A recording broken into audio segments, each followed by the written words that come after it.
When I walked into my sister's engagement party alone, I immediately heard her future mother-in-law laugh.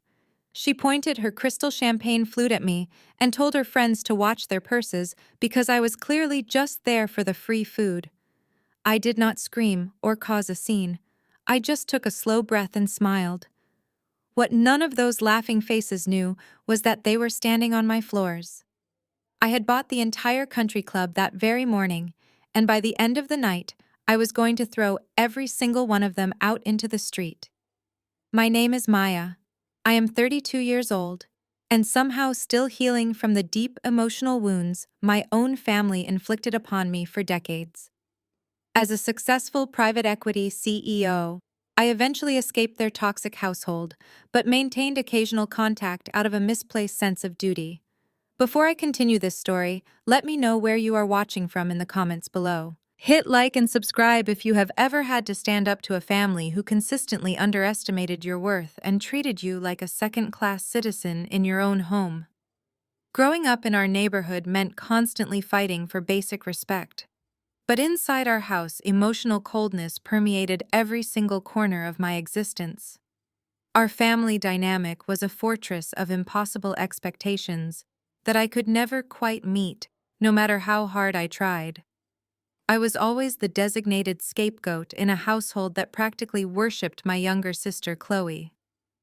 Every financial sacrifice I made was demanded without a single thank you, and every academic or professional achievement I earned was completely ignored. Tonight was supposed to be Chloe's ultimate crowning achievement. She was finally marrying Julian Sterling and stepping into what my mother Brenda considered the absolute pinnacle of American royalty. The engagement party was held at the Oakmont Country Club. It was an incredibly exclusive old money establishment located in the wealthiest and most inaccessible part of the city. The heavy walls were covered in dark oak panels and massive oil paintings of men who built massive fortunes on the broken backs of others. It was the exact kind of place that smelled like aged bourbon-roasted duck and centuries of unearned arrogance. When I pushed open the massive mahogany double doors, the temperature in the room seemed to immediately drop 10 degrees. The grand ballroom was packed wall to wall with people wearing pastel linen suits and stiff silk cocktail dresses. The Sterlings were the absolute epitome of decaying aristocrats. They carried themselves with their noses pointed firmly at the ceiling, completely ignoring the glaring fact that their generational family business was bleeding money from every single corporate account they owned. I walked in wearing a simple but immaculately tailored dark emerald dress. The heavy silk hugged my frame perfectly, providing a quiet sort of elegance. I did not wear flashy designer logos or dripping diamonds because I learned long ago that real wealth does not need to shout to be heard. But to this specific crowd, I was a glaring mistake in their perfectly curated, aristocratic painting. As my black stiletto heels clicked sharply against the imported Italian marble floor, the ambient chatter in the room dropped to a very hostile and noticeable murmur. I could physically feel the heavy and intensely judgmental stares of Julian's relatives burning into my skin. They looked at me with open disdain like I was a lost delivery driver who had accidentally stumbled into a royal banquet by taking a wrong turn. I handed my dark wool coat to the attendant, keeping my posture perfectly straight and my chin held high despite the suffocating atmosphere. That was when I heard her voice cutting through the soft jazz playing in the background. Karen Sterling was Julian's mother and the undisputed matriarch of their crumbling empire. She was a woman who desperately hid her fading youth behind expensive cosmetic fillers and heavy strands of pearls. She was standing near a massive swan ice sculpture with a tight circle of her country club friends holding court like a queen. She did not even bother to lower her voice when she saw me. In fact, she raised it slightly to make absolutely sure the acoustics of the vaulted ceiling carried her cruel words directly to my ears. She leaned in toward a woman wearing a peach-colored dress and loudly declared that I must have smelled the free buffet from across town. Karen threw her head back and laughed, telling the entire group that people like me always try to ruin elegant events when we see beautiful things we cannot possibly afford. She took a slow sip of her champagne and told the women to hold onto their purses tightly because I was clearly just there for the free food and whatever expensive silverware I could steal. A chorus of polite but incredibly malicious giggles erupted from her circle. The women actually clutched their designer leather bags a little tighter to their chests, as if my mere presence in the room was a physical threat to their generational wealth and safety. Any other woman might have crumbled right then and there under the crushing weight of that public humiliation. Any other woman might have turned around with hot tears stinging her eyes and walked right back out into the cold night air to cry alone in her car. But I just stood there observing their pathetic behavior. Karen's petty high school bullying tactics were nothing but meaningless background noise to me. I deal with ruthless corporate sharks every single day who would eat Karen alive before breakfast. I knew something Karen did not know. I knew that the diamond tennis bracelet she was flashing around the room was completely fake because her husband had pawned the real one to cover a terrible real estate investment 2 years ago. I knew this historic and beloved country club was drowning in massive mortgage debt and was exactly 3 days away from total foreclosure. And most importantly, I knew that my investment firm had just acquired all of that debt earlier this week. I literally held the keys to their entire existence inside my small leather clutch. I let their insults wash over me like water off a rock and kept walking deeper into the crowded ballroom. My eyes carefully scanned the sea of pale faces looking for the one table that was supposed to be my safe haven in this hostile environment. My own family. I finally spotted them near the center of the room, positioned right beneath a massive crystal chandelier. They were seated right next to the Sterlings in the coveted place of honor. My mother Brenda was sitting there wearing a bright fuchsia gown. She had clearly put on a high-interest credit card she could not afford just to impress Julian's family. Beside her sat my sister Chloe. Chloe was the eternal golden child of our family. Tonight she looked like a nervous porcelain doll, trying desperately to fit into a beautiful dollhouse that secretly despised her presence. She was nodding along to everything Julian said with a strained and painfully fake smile on her face. I began to walk toward their table expecting at least a small nod of acknowledgement, or a basic polite greeting from my own flesh and blood. I truly thought maybe for one single night we could pretend to be a united front against these people who so clearly looked down on us. But the exact second my mother saw me approaching, her face contorted in sheer blinding panic. She practically leaped out of her velvet dining chair, knocking over a water glass in the process. She frantically smoothed down the front of her cheap dress and power walked toward me with a look of absolute terror and intense disgust on her face. She intercepted me before I could even get within 10 feet of the family table. She reached out and grabbed my arm incredibly hard. Her sharp, manicured nails dug painfully into my bare skin as she physically pulled me backward, dragging me aggressively behind a massive floral arrangement so the Sterlings could not see us interacting. Before I could even process the sharp pain in my arm, my sister Chloe appeared right beside us. She had noticed the slight commotion from the head table and rushed over with a look of absolute panic in her wide eyes.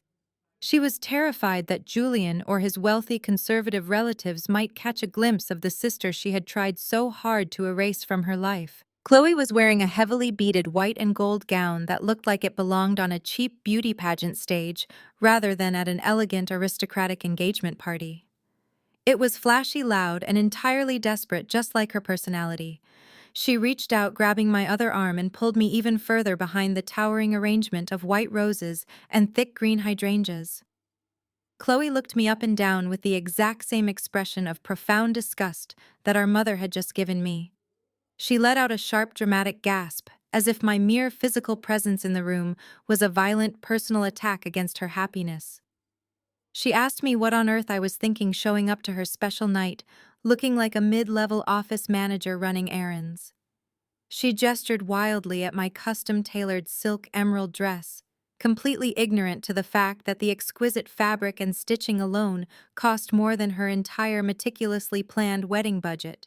To Chloe and my mother, if an outfit did not have a massive tacky designer logo plastered heavily across the chest, it was automatically deemed worthless.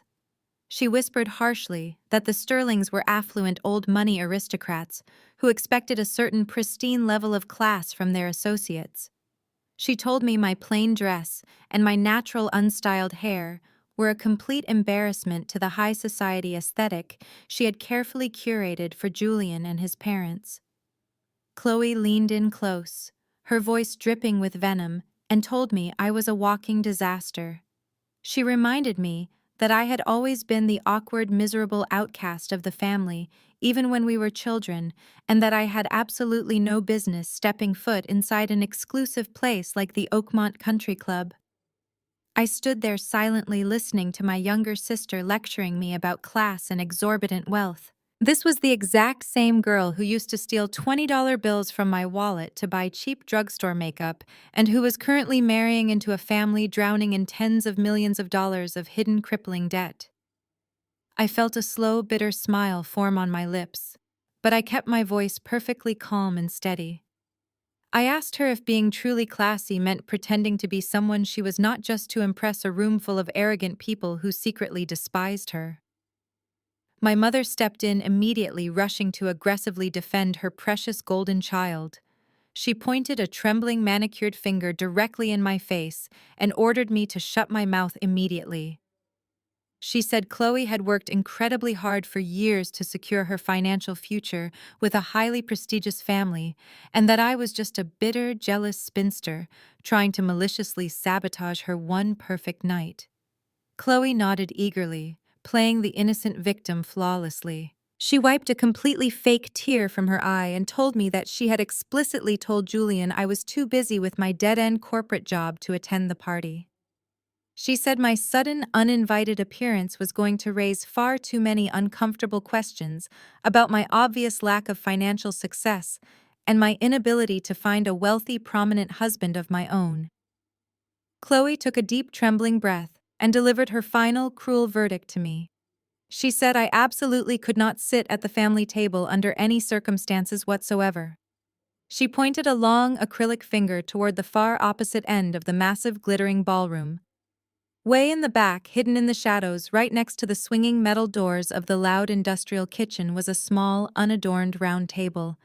It was the overflow table where the hired drivers, the exhausted security guards, and the off-duty waitstaff were sitting during their short breaks. Chloe told me that if I insisted on staying to eat the free catered food, I had to sit all the way back there entirely out of sight from the respectable guests.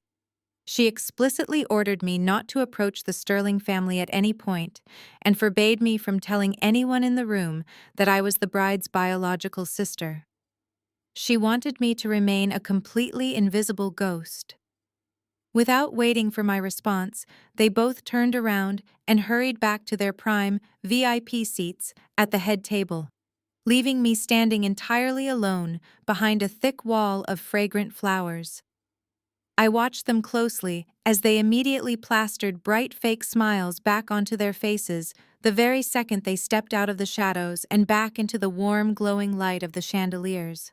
I watched them laugh loudly and nod enthusiastically at whatever Julian was saying, looking exactly like the perfect, happy American family. They truly believed they had put me firmly in my place. They honestly thought they had successfully hidden the shameful dark secret of their bloodline in the dusty corner of the room. I did not feel angry. I did not feel the familiar sharp sting of rejection that used to paralyze my heart when I was a vulnerable child, desperately seeking their basic maternal approval. Instead, I felt an overwhelming and powerful sense of total calm wash over my body. I turned away from the flowers and began walking slowly toward the dark back corner of the massive room. As I navigated gracefully through the dense maze of elegantly dressed guests, I realized that this isolated table was exactly where I needed to be sitting tonight.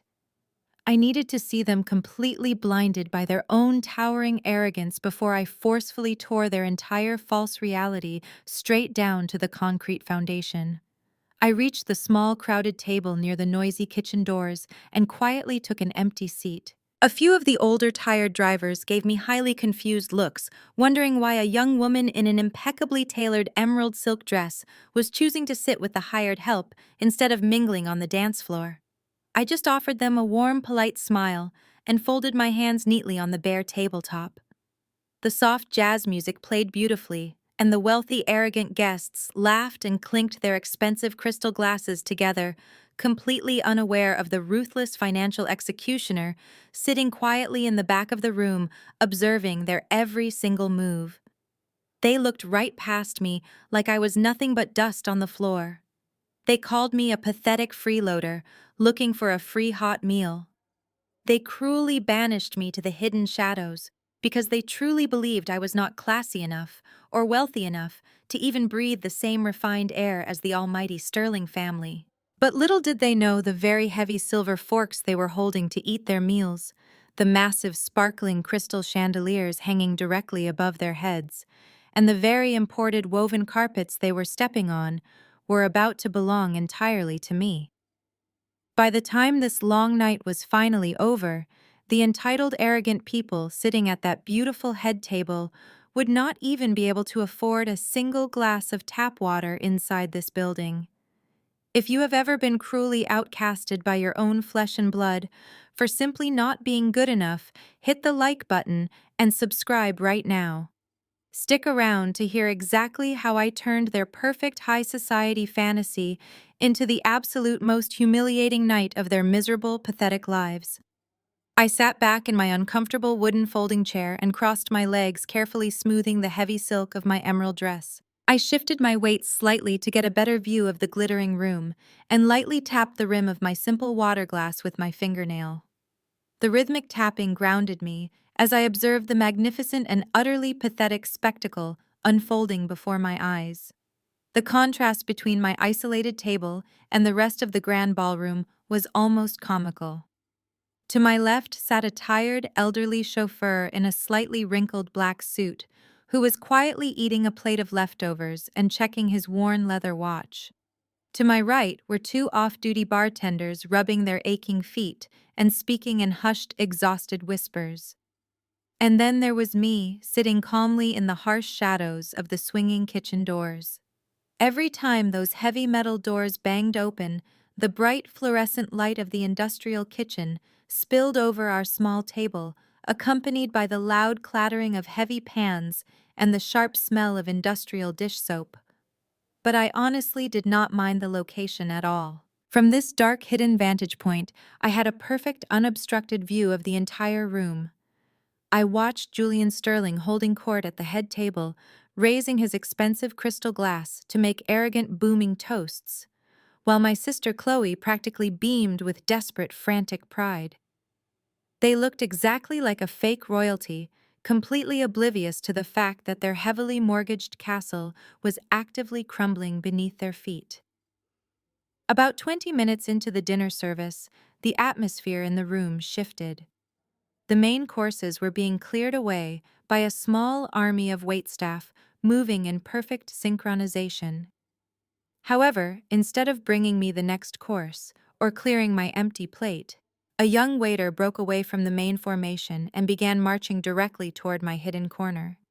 He was a tall, lanky kid with slicked-back blonde hair and a deeply arrogant smirk playing on his lips. He wore the traditional crisp white uniform of the Oakmont Country Club, but he wore it with an unearned sense of superiority.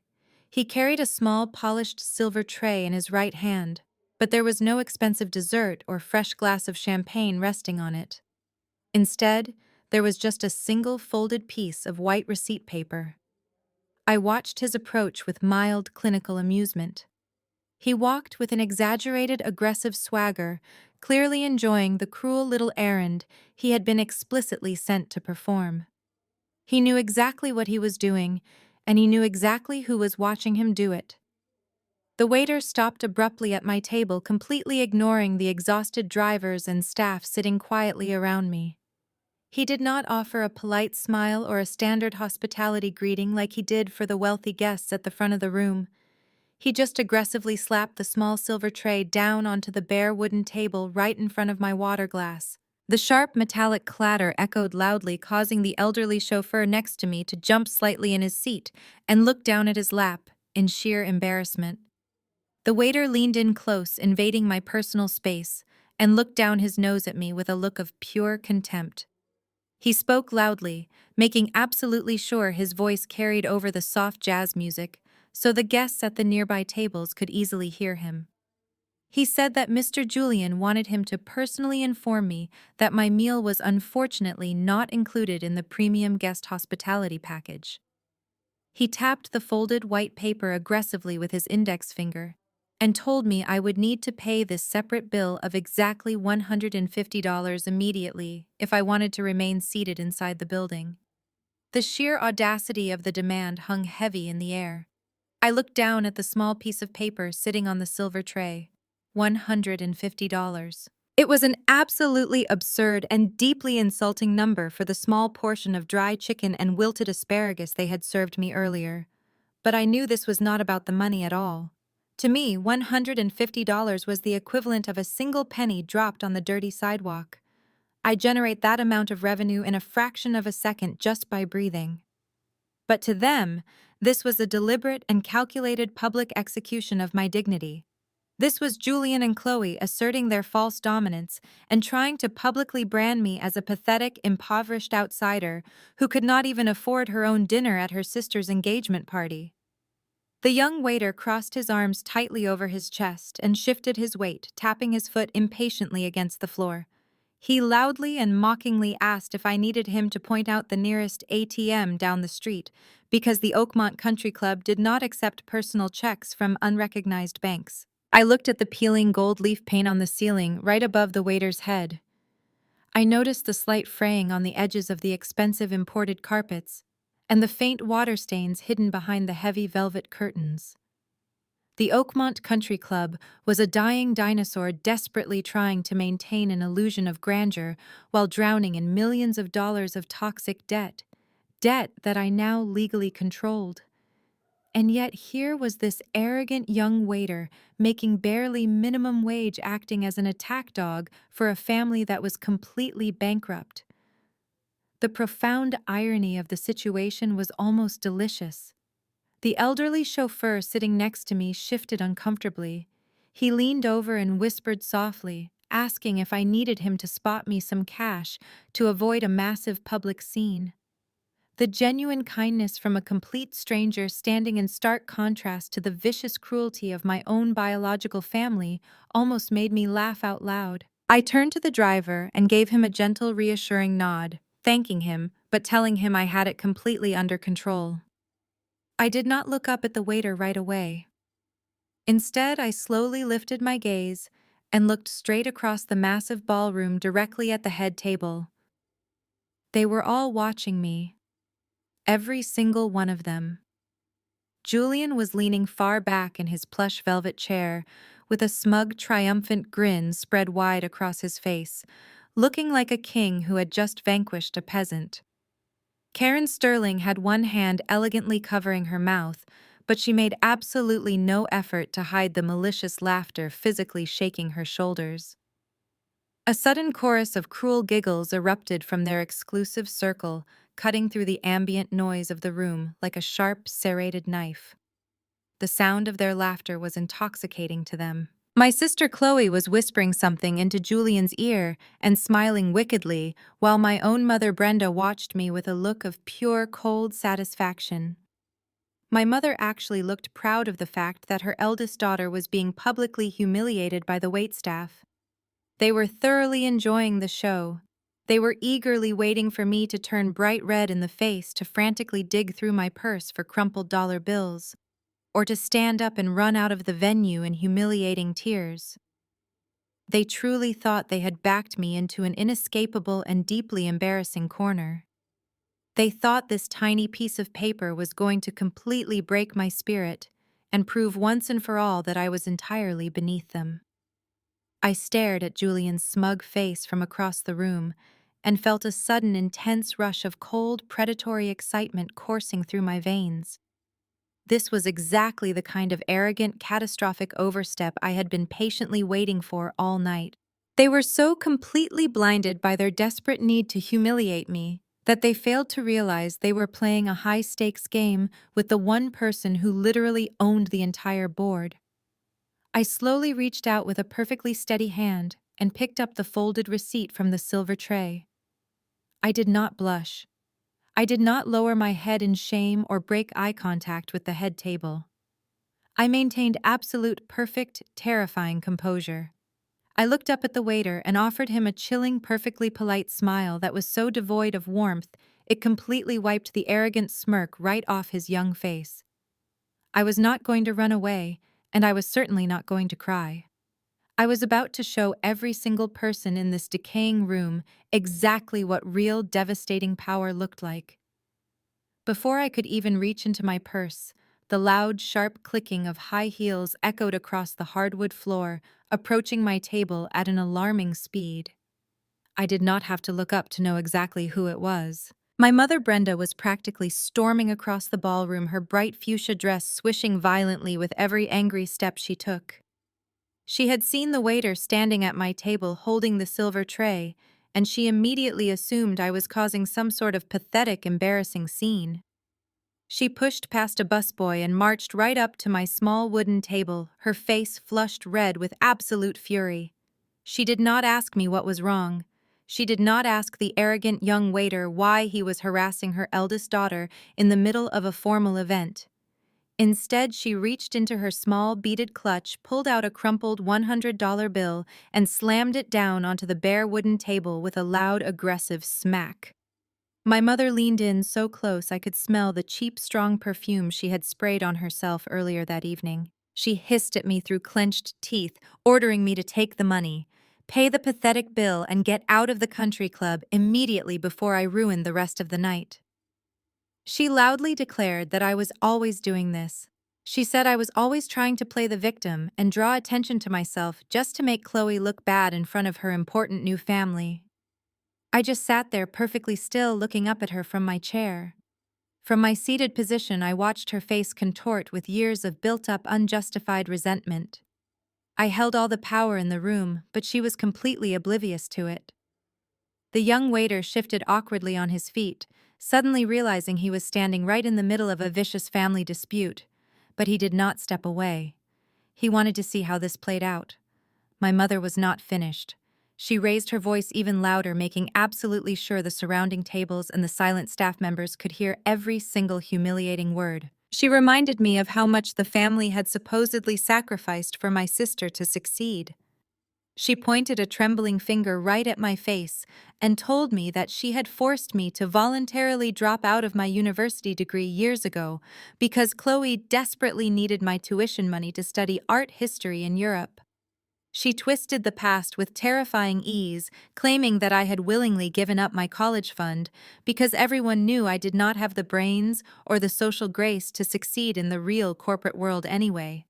She said Chloe was the only daughter who actually had the potential to secure a wealthy, prominent husband and elevate our family status to the elite level. She told me I was meant to be a worker and Chloe was meant to be a star. She told me I should be on my hands and knees thanking Chloe for allowing me to even breathe the same air as the Sterling family tonight, instead of embarrassing everyone over a cheap plate of food. Every single word she spat at me was a calculated lie designed to keep me completely suppressed and obedient.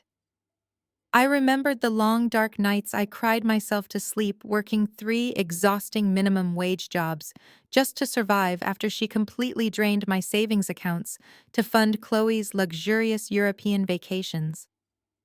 I remembered the endless phone calls where I begged my mother for basic grocery money while Chloe was posting pictures of herself drinking expensive champagne on rented yachts in the Mediterranean.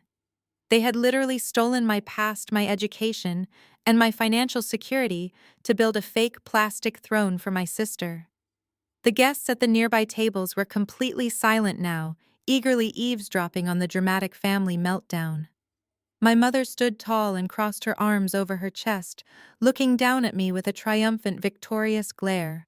She truly believed she had just delivered the ultimate killing blow to my self-esteem. She pointed aggressively at the crumpled $100 bill on the table and demanded that I pay the waiter and leave through the back kitchen doors so nobody else would have to look at my face. I looked down at the dirty green bill resting next to my water glass. Then I looked up at the young waiter, who was holding a small wireless payment machine in his hand waiting for me to hand over the cash. I did not say a single word to my mother. I did not try to argue with her twisted version of the past or loudly defend my own honor. I simply reached out and lightly flicked the crumpled $100 bill off the edge of the table. It floated gently through the air and landed silently on the dirty floor, right next to my mother's expensive high heels. My mother gasped loudly, her eyes widening in pure shock at my blatant, open disrespect. Before she could start screaming again, I reached calmly into my small leather clutch. I did not pull out a wad of cash or a standard plastic bank card. I pulled out a heavy, sleek, matte black metal card. It was an exclusive Centurion card, a limitless financial weapon that was only offered by strict invitation to the absolute wealthiest and most powerful individuals on the entire planet. It was the exact kind of card that could buy a private jet, a luxury mansion, or an entire decaying country club with a single, effortless tap. It was a card that the Sterling family had likely begged for and been firmly denied. I held the heavy, solid metal card between my index and middle fingers, letting the dim ballroom light catch its dark edges. The young waiter's eyes instantly locked onto it. He worked at an exclusive country club, so he had definitely seen real wealth before, and he recognized exactly what this specific card meant. His arrogant smirk completely vanished in an instant, replaced by a sudden, overwhelming look of sheer panic and deep confusion. His hands actually started to tremble slightly as he quickly held out the wireless payment machine toward me. I tapped the heavy black card against the glass screen of the machine. A loud, crisp beep echoed in the quiet corner, confirming the transaction was instantly approved without a single hesitation. I kept my eyes locked entirely on the terrified young waiter. I told him in a voice that was smooth, cold, and completely devoid of emotion to charge the $150 for the meal. Then I told him to add a $1,000 tip for his absolute spectacular customer service tonight. The waiter swallowed hard, his Adam's apple bobbing nervously in his throat. He looked down at the digital screen, verifying the massive $1,000 tip, and then he looked back up at me with wide, terrified eyes. He stammered out a weak, pathetic apology, addressing me respectfully as ma'am, and frantically backing away from the table as if he had just realized he had been mocking a highly dangerous apex predator. He practically ran back toward the kitchen doors, disappearing completely from sight in a matter of seconds. The silence in our dark corner of the ballroom was absolutely deafening. The elderly chauffeur sitting next to me let out a low, impressed whistle under his breath.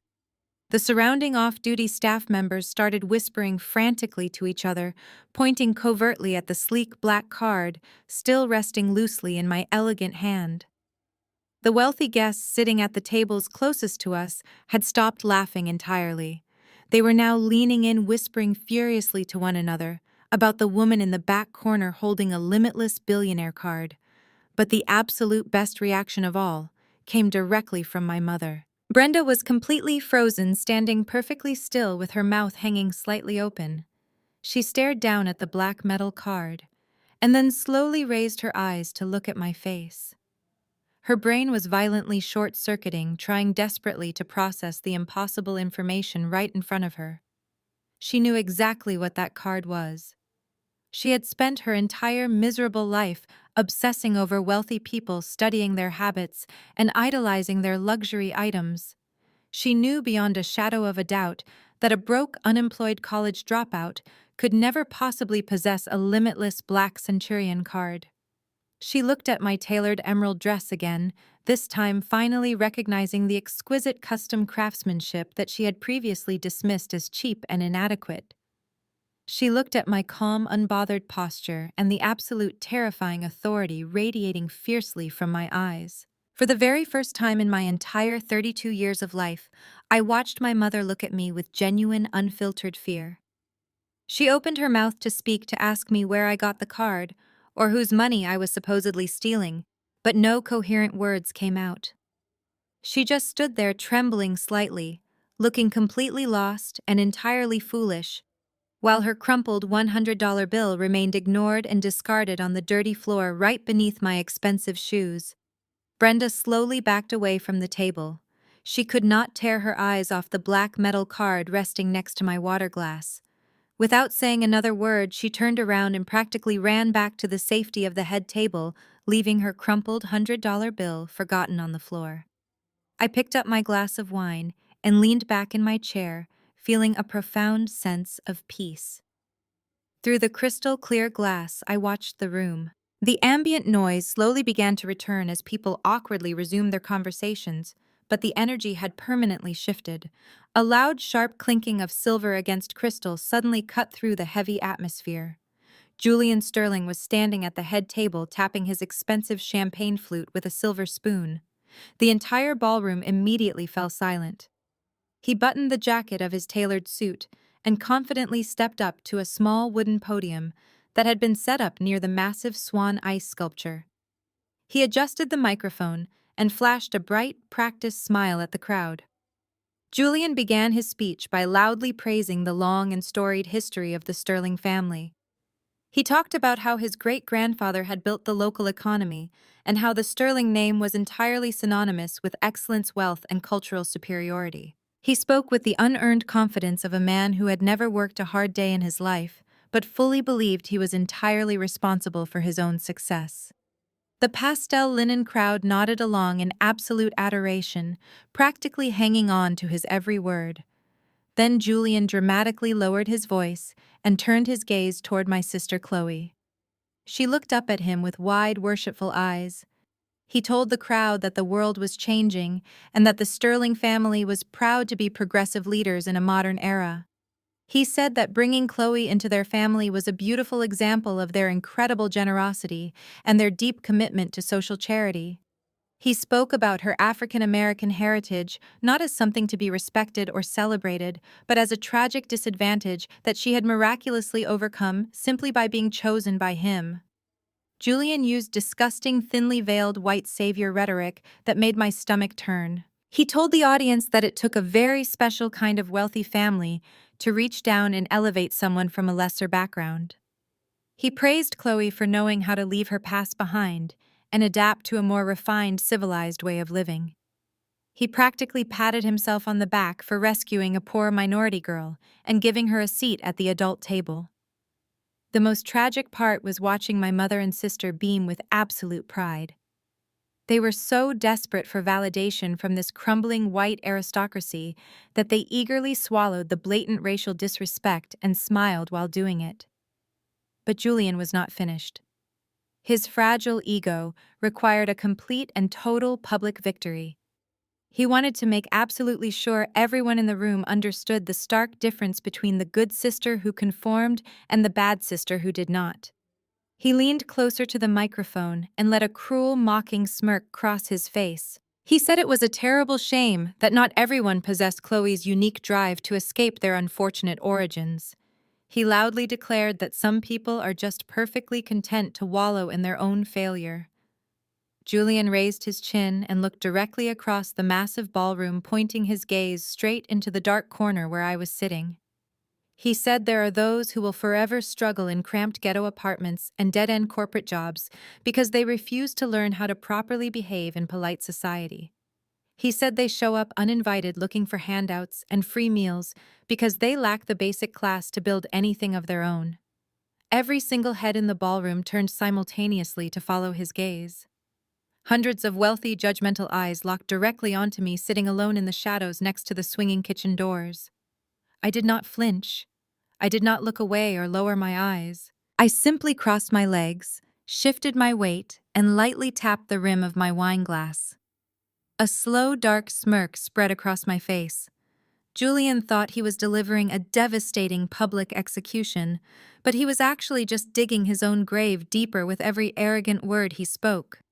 He was standing on a podium preaching about financial superiority and high class while his family's corporate bank accounts were sitting millions of dollars deep in the red. He was mocking my supposed poverty while wearing a suit paid for by credit lines that my company now legally owned. I watched his smug face and felt a deep, intoxicating sense of anticipation. He was putting on a magnificent theatrical performance for a crowd of bankrupt ghosts. I took a slow sip of my wine and let the heavy silence stretch across the room.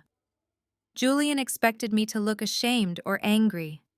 He expected me to prove his racist stereotypes right by storming out or causing a loud, aggressive scene. But my chilling total lack of reaction seemed to deeply unsettle him. His confident smile faltered for a fraction of a second when he saw my smirk from across the room. He did not understand why the poor helpless sister was looking at him like a predator watches its prey. I knew that in just a few short minutes, the very foundation of his arrogant little world was going to violently collapse, and I was going to enjoy watching every single second of it. As Julian stepped down from the wooden podium, the grand ballroom erupted into a round of polite, calculated applause. The wealthy guests clapped their hands together with soft, practiced elegance, but their attention had already shifted entirely away from the groom's speech. The heavy silence that followed the applause was immediately replaced by a rising tide of frantic whispers. Hundreds of eyes kept darting back and forth between the brightly lit head table and the dark, isolated corner where I was sitting. The aristocratic crowd was incredibly nosy, and Julian had just publicly thrown red meat to a pack of bored wolves. People sitting at the tables closest to the front began leaning over their expensive floral centerpieces to aggressively question the Sterling family. They wanted to know exactly who the woman in the back was. They wanted to know if the beautiful bride actually had a sister who lived in a ghetto and begged for handouts. I watched my sister Chloe physically stiffen. She could feel the fragile, delicate illusion of her perfect high society entry violently cracking right in front of her face. She gripped the thin stem of her crystal champagne glass so tightly, I honestly thought it was going to shatter in her hand. Her chest heaved as she took short, panicked breaths.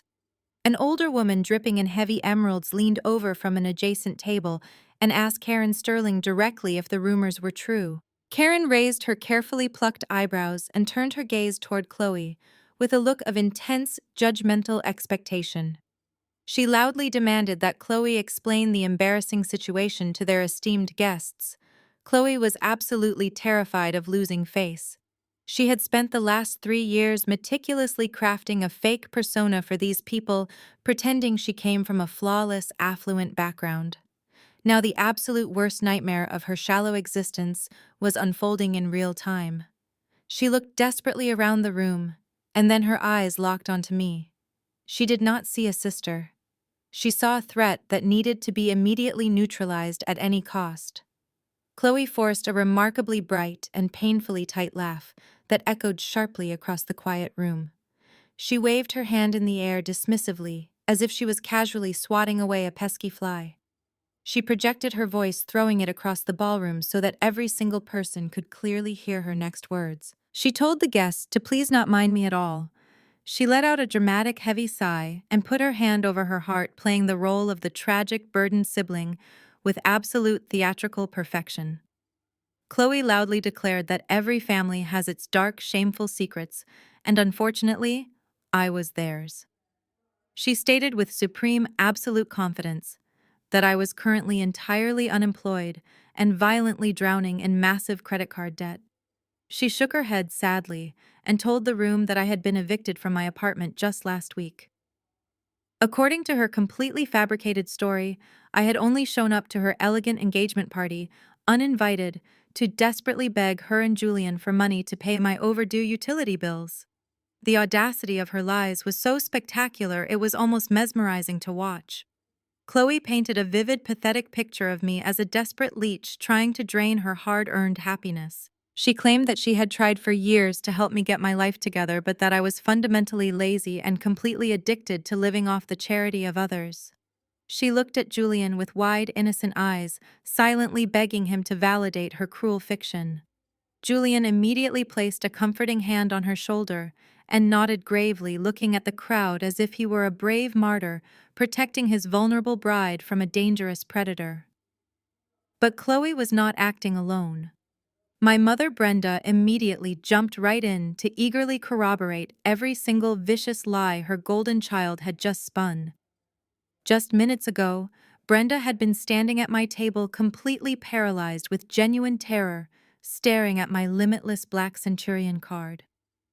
But in the short time it took her to walk back to the head table, her deeply toxic mind had performed an incredible feat of psychological gymnastics. She had successfully convinced herself that the heavy metal card had to be a clever fake, or perhaps something I had stolen from a wealthy associate.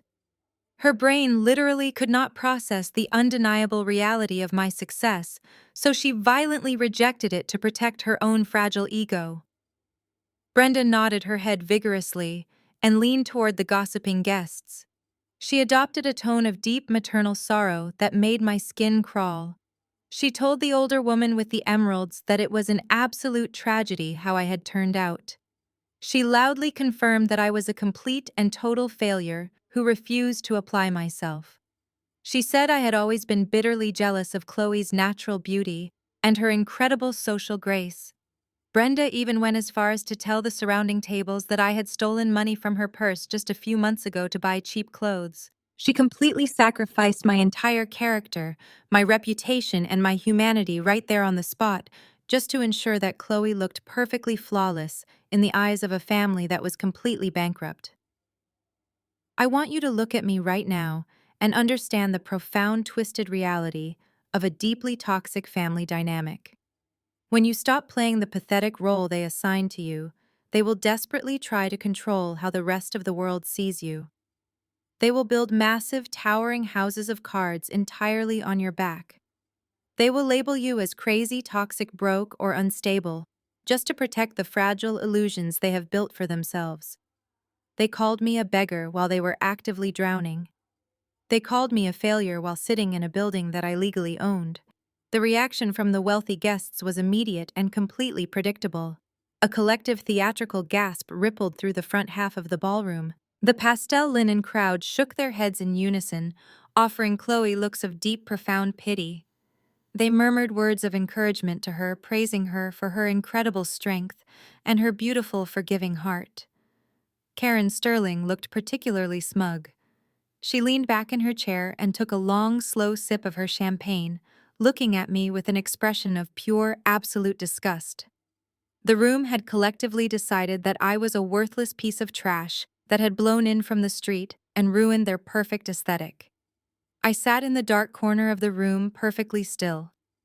The off-duty staff members sitting around my table shifted awkwardly, keeping their heads down, trying to completely disappear. They clearly believed the vicious lies too.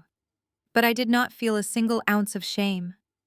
I did not feel the familiar crushing weight of my mother's harsh judgment, or the sharp, agonizing sting of my sister's cruel betrayal. All of those old childhood wounds had healed a very long time ago, leaving behind nothing but cold, impenetrable armor.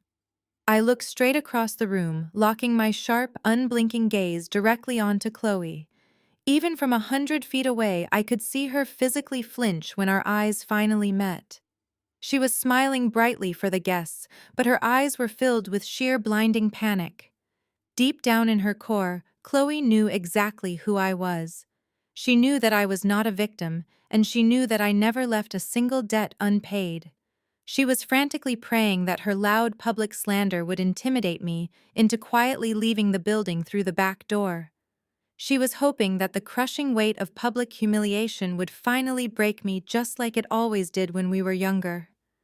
But I was not that scared little girl anymore. I was a corporate executioner. I took another slow, calculated sip of my wine and let the cruel laughter of the room wash completely over me. I allowed them to enjoy their brief, pathetic moment of false superiority. I let Chloe construct her beautiful, intricate web of desperate lies right in front of the entire aristocracy of the city. Because the higher they built their pedestal of lies, the more devastating the impact was going to be when I finally shattered the concrete floor right beneath them. I placed my wine glass gently on the wooden table and waited for the perfect moment to strike. I picked up my wine glass from the small wooden table and slowly stood up. The scraping of my wooden chair against the marble floor was not loud, but in that incredibly tense atmosphere, it sounded like a gunshot.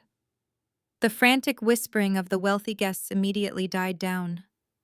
Hundreds of eyes locked onto me once again, fully expecting me to burst into tears or run out of the nearest exit in absolute shame. Instead, I took a slow, deliberate step out of the dark shadows of the kitchen doorway and into the warm glow of the massive crystal chandeliers.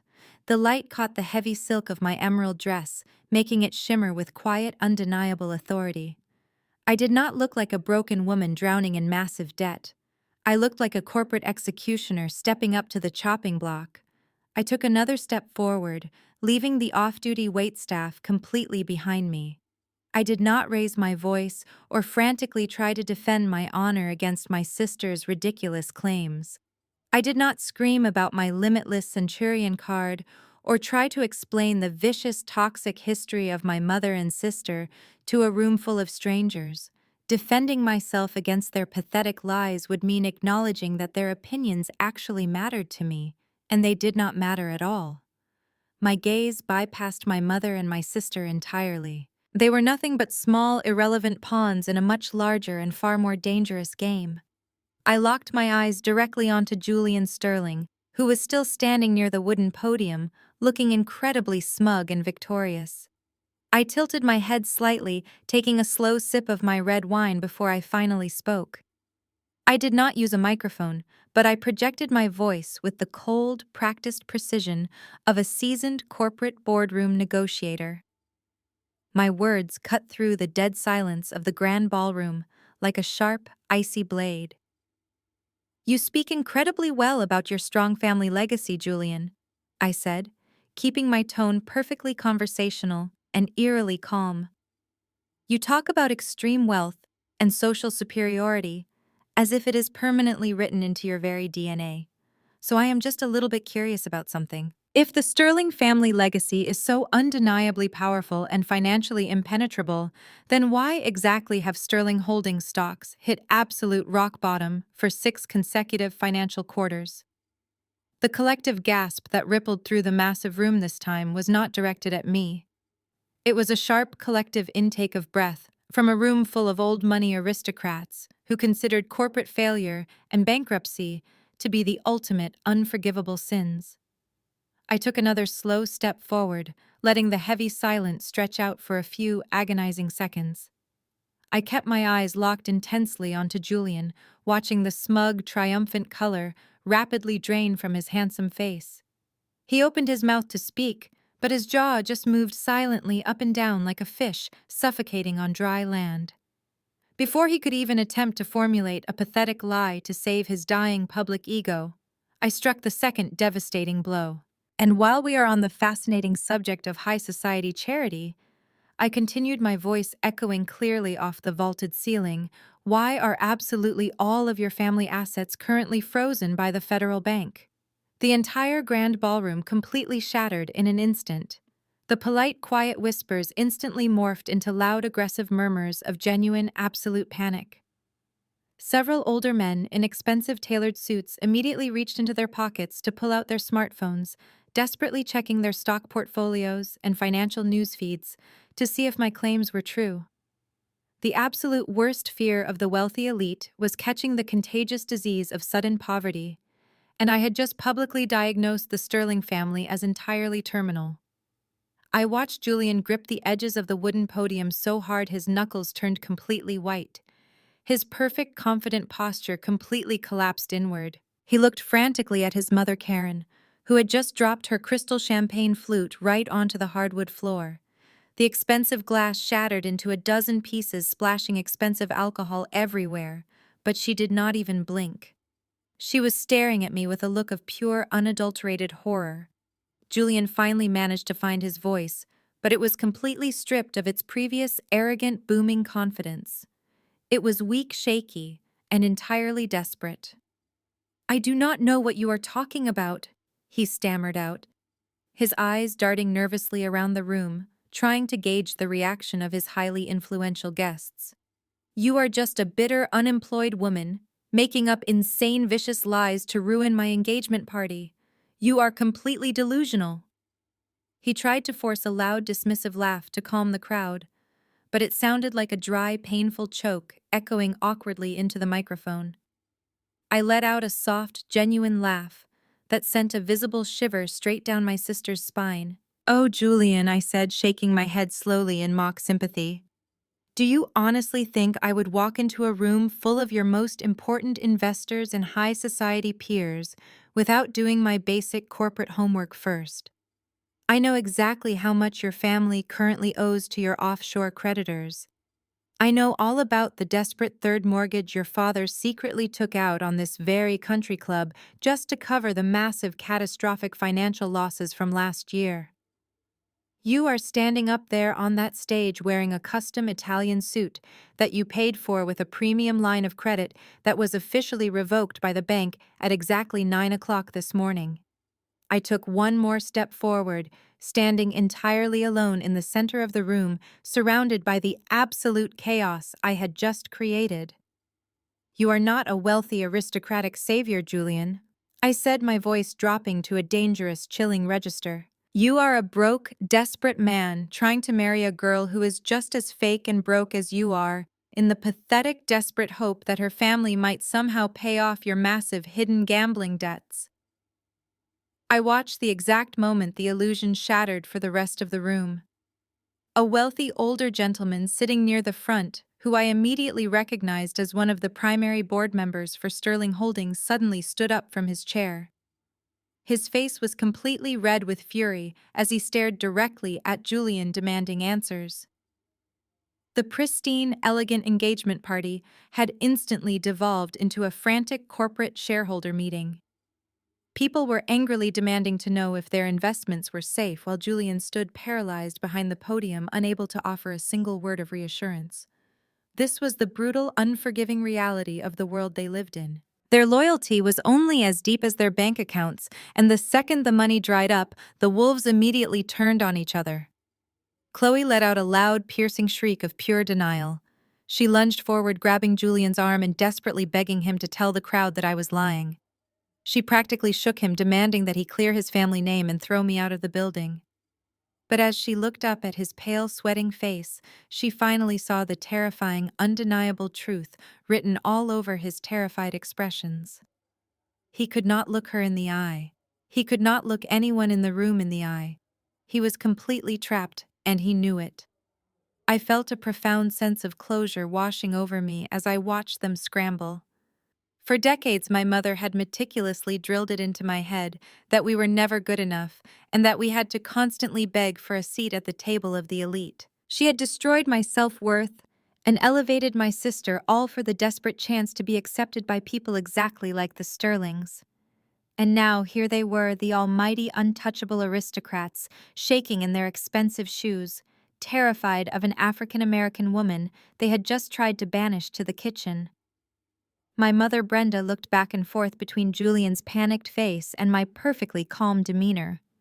The realization was slowly dawning on her that the daughter she had thrown away was the only person in the room who actually held any real absolute power.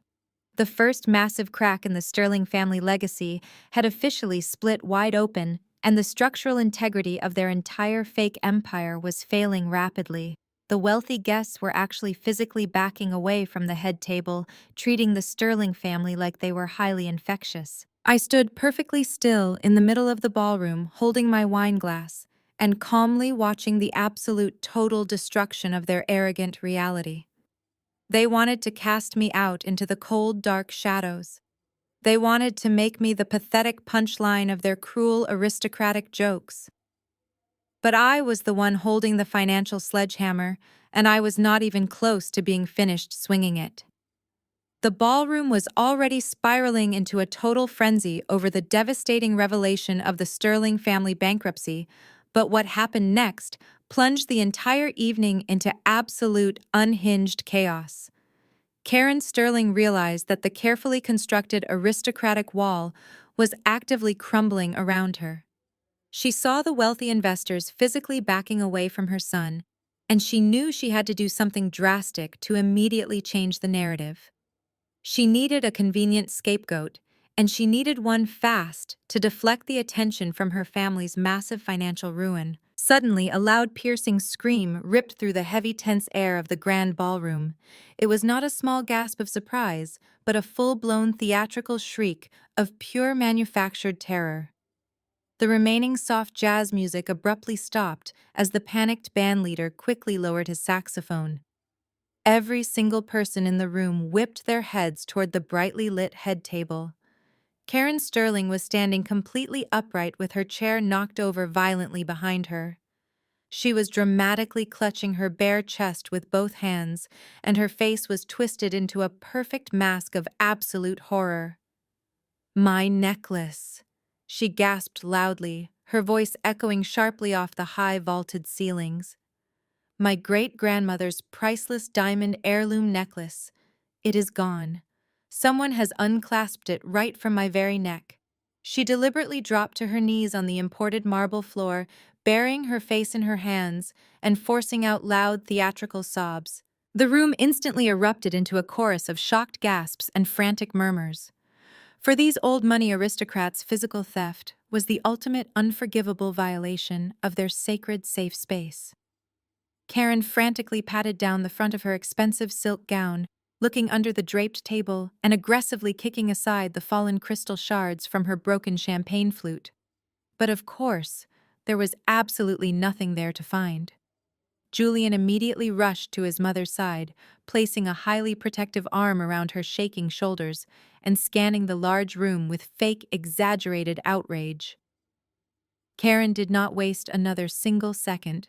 She raised her trembling hand and pointed a long, manicured finger directly across the room, straight at me.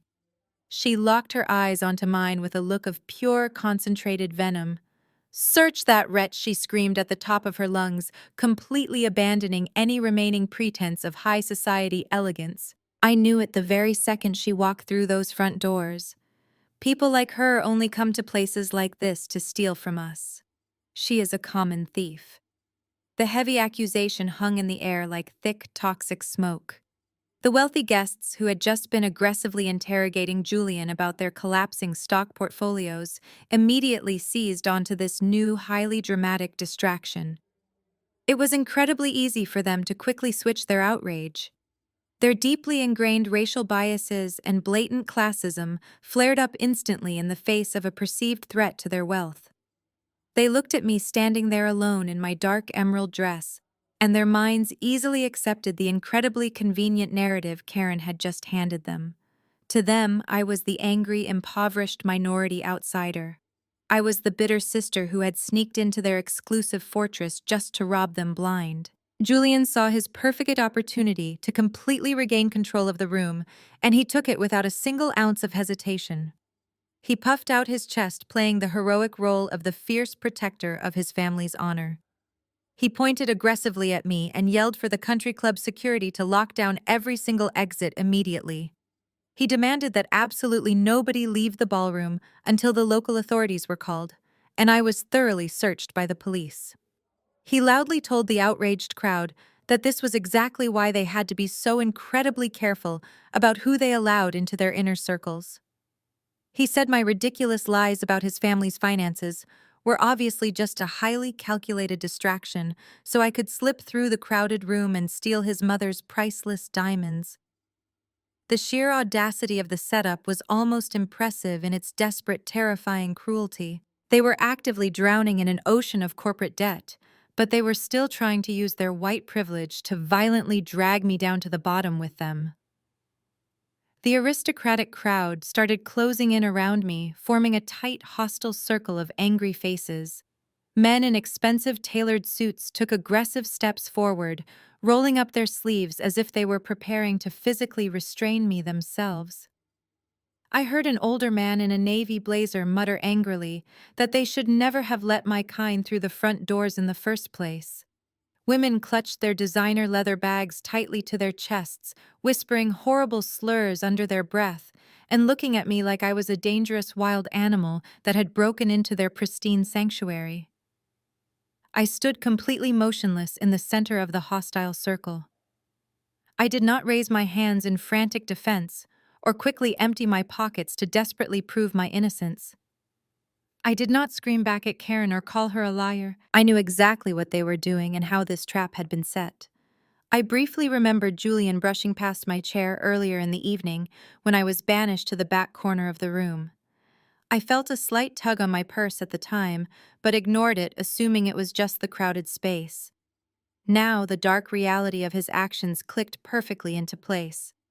This was a classic desperate witch hunt, deliberately designed to completely destroy my credibility before I could expose any more of their financial crimes. If I was arrested and dragged out of here for grand larceny tonight, nobody in this room would ever believe a single word I had said about the Sterling family bankruptcy. Julian and Karen were attempting to completely erase my power by turning me into a common criminal in front of the entire city elite. The heavy wooden doors of the ballroom suddenly burst open, and four massive security guards rushed into the room. They were dressed in dark tactical suits and looked incredibly tense, taking in the chaotic scene. Julian immediately barked orders at them, pointing his finger at me like a furious dictator ordering a public execution. He told the guards that I was a hostile intruder who had just committed a major felony against his mother, and that they needed to detain me immediately by any means necessary until the police arrived. The largest security guard, a tall, imposing man with a thick, dark beard, stepped forward and aggressively unclipped the heavy metal handcuffs from his utility belt. He ordered me in a deep, threatening voice to turn around and place my hands flat against the nearest wall. The wealthy crowd practically vibrated with eager, vicious anticipation. They desperately wanted to see me humiliated and broken. They wanted to see the arrogant black woman who dared to question their financial superiority violently put back in her proper place. They wanted the sick, comforting satisfaction of watching me get forcefully dragged out of the building in cold metal chains. But I did not move a single inch toward the wall. I did not even look at the approaching security guards. Instead, I looked right past their broad shoulders and locked my eyes completely onto my sister Chloe and my mother Brenda. They were still standing near the head table, watching the entire horrifying scene unfold in real time. This was the absolute defining moment of their lives and the ultimate test of their humanity. Their own flesh and blood was being viciously framed for a major felony by a family of bankrupt liars. All they had to do was speak up. All they had to do was walk over to my side and firmly tell the room that this was an insane misunderstanding and that I was not a thief. But as I watched their faces, I saw the absolute darkest depths of their toxic souls fully revealed under the bright chandelier lights. I paused my story for a brief second, looking directly into the camera lens. My right hand instinctively reached down, tightly gripping the heavy leather edge of my living room sofa. I squeezed the expensive dark material so hard my knuckles turned completely white, trying desperately to physically contain the immense anger that still bubbled up whenever I recalled this specific memory. It took an incredible amount of deep emotional restraint to sit here today and speak about the exact moment my entire biological family completely threw me to the wolves. Back in that crowded, hostile ballroom, I had to summon that exact same terrifying restraint. My mother and sister did not step forward to defend me. Instead, they aggressively pushed their way through the tight circle of wealthy guests, with looks of absolute desperate panic on their faces. But the panic was not for my personal safety. It was entirely for their own rapidly crumbling social status. Brenda rushed straight toward Karen Sterling, who was still kneeling dramatically on the floor, and began profusely apologizing. She bowed her head repeatedly, practically groveling at the feet of the white matriarch. She told Karen that she was so incredibly deeply sorry for the massive disruption. She loudly proclaimed to the entire hostel room that I had always been a deeply troubled and horribly jealous child who simply could not stand to see anyone else succeed. I stood there watching the woman who had carried me in her womb actively feed me to a pack of rabid, starving wolves just to maintain her pathetic illusion of high society acceptance. But Brenda was not done proving her absolute loyalty to the Sterling family. She turned away from Karen and marched directly toward me. Her eyes were completely wild and her face was twisted into a vicious, ugly sneer. She did not see a daughter standing in front of her.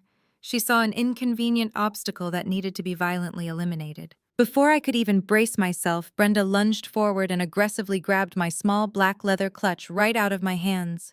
She yanked it so hard that the sharp metal zipper scraped painfully against my bare knuckles.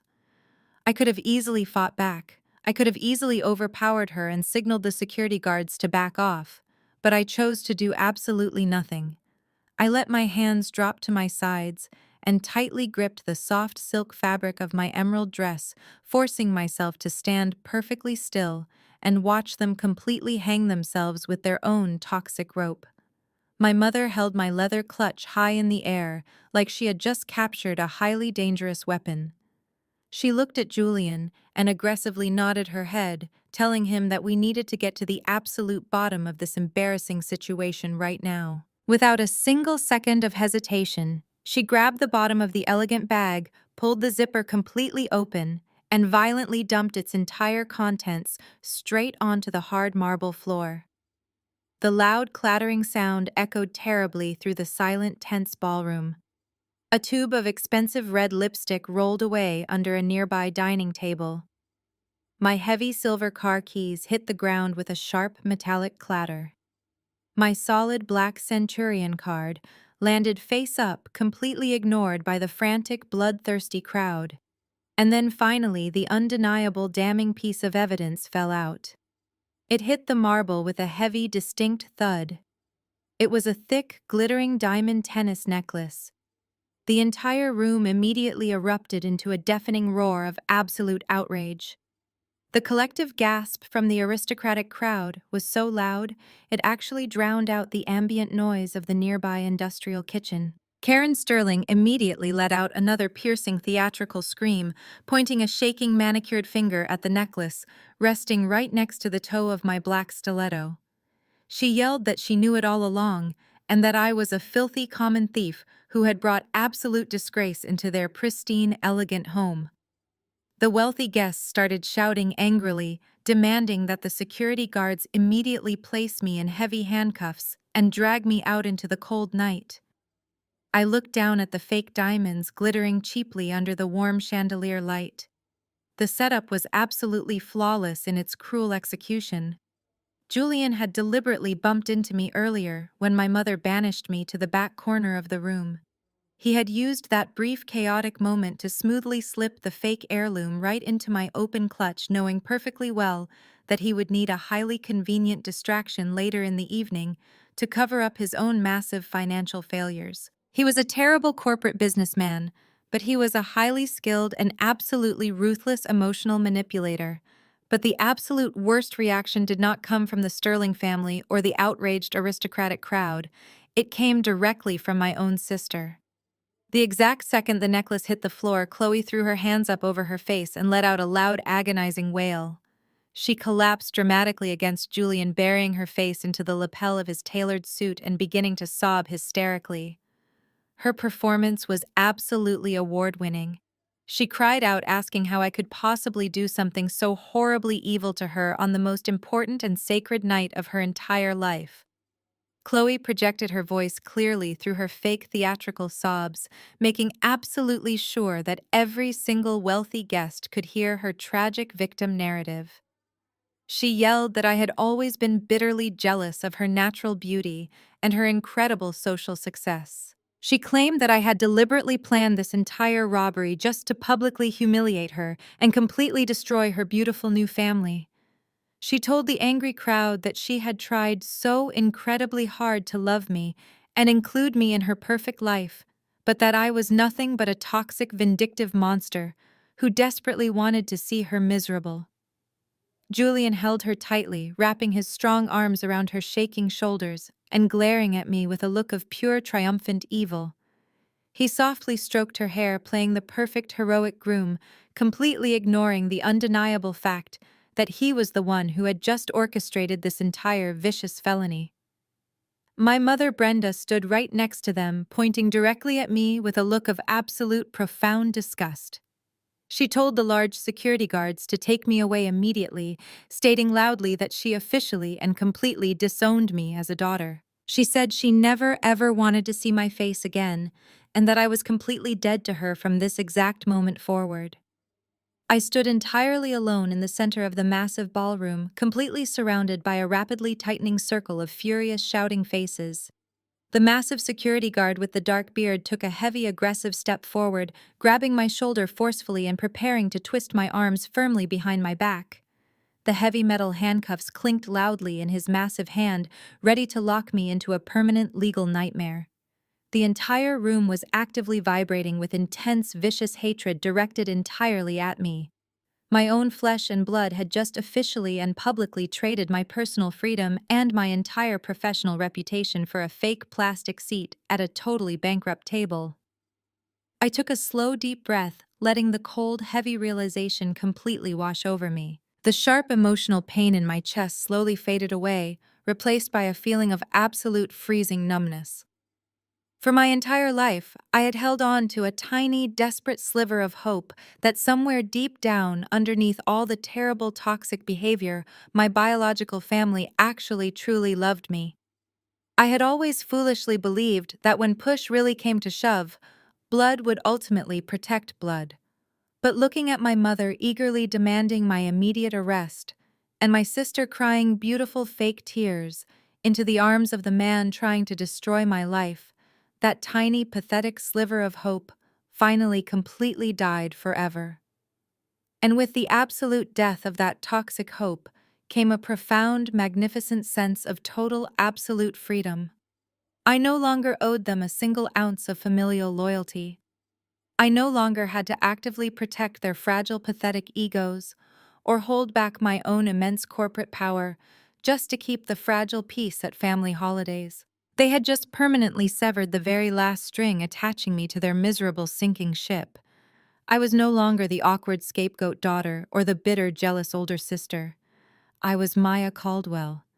I was the incredibly wealthy, utterly ruthless apex predator of the private equity world. And they had just willingly locked themselves inside a very small, dark cage with me. I slowly unclenched my fists, relaxing my hands entirely. I rolled my shoulders back, standing up perfectly straight and tall, completely ignoring the heavy, aggressive hand of the massive security guard currently gripping my shoulder. I looked down at the fake diamond necklace resting on the floor, and then I slowly lifted my confident gaze to meet Julian's incredibly smug, triumphant eyes. He thought he had completely won the war. He truly believed he had successfully neutralized the massive financial threat and beautifully saved his family's crumbling aristocratic reputation. He had absolutely no idea that he had just fired a pathetic little flare gun directly at a massive, heavily armed corporate battleship. I did not resist the angry security guard. I did not scream or cry or beg my family for mercy. I just smiled. It was a cold, terrifying, dead-eyed smile that instantly made the hairs on the back of Julian's neck stand straight up. Because he was about to painfully learn that you never ever back a tiger into a corner unless you are fully prepared to get completely ripped apart. Julian clearly did not understand the profound danger he was in. He saw my cold smile and completely misinterpreted it as the desperate, broken reaction of a woman who had finally lost her mind under pressure. He held up his hand, signaling the massive security guards to pause their aggressive assault. The bearded guard loosened his incredibly tight grip on my shoulder just a fraction, but kept the heavy metal handcuffs fully prepped and ready to strike. Julian stepped slowly out of the tight circle of enraged, wealthy guests, smoothing the lapels of his custom suit. He wanted to look like the reasonable, merciful aristocrat, stepping in to resolve a tragic situation with immense grace and class. He looked at me with an expression of pure, calculated pity. He told the silent, watching crowd that his family did not want to absolutely ruin my life, despite my horrible, vicious actions tonight.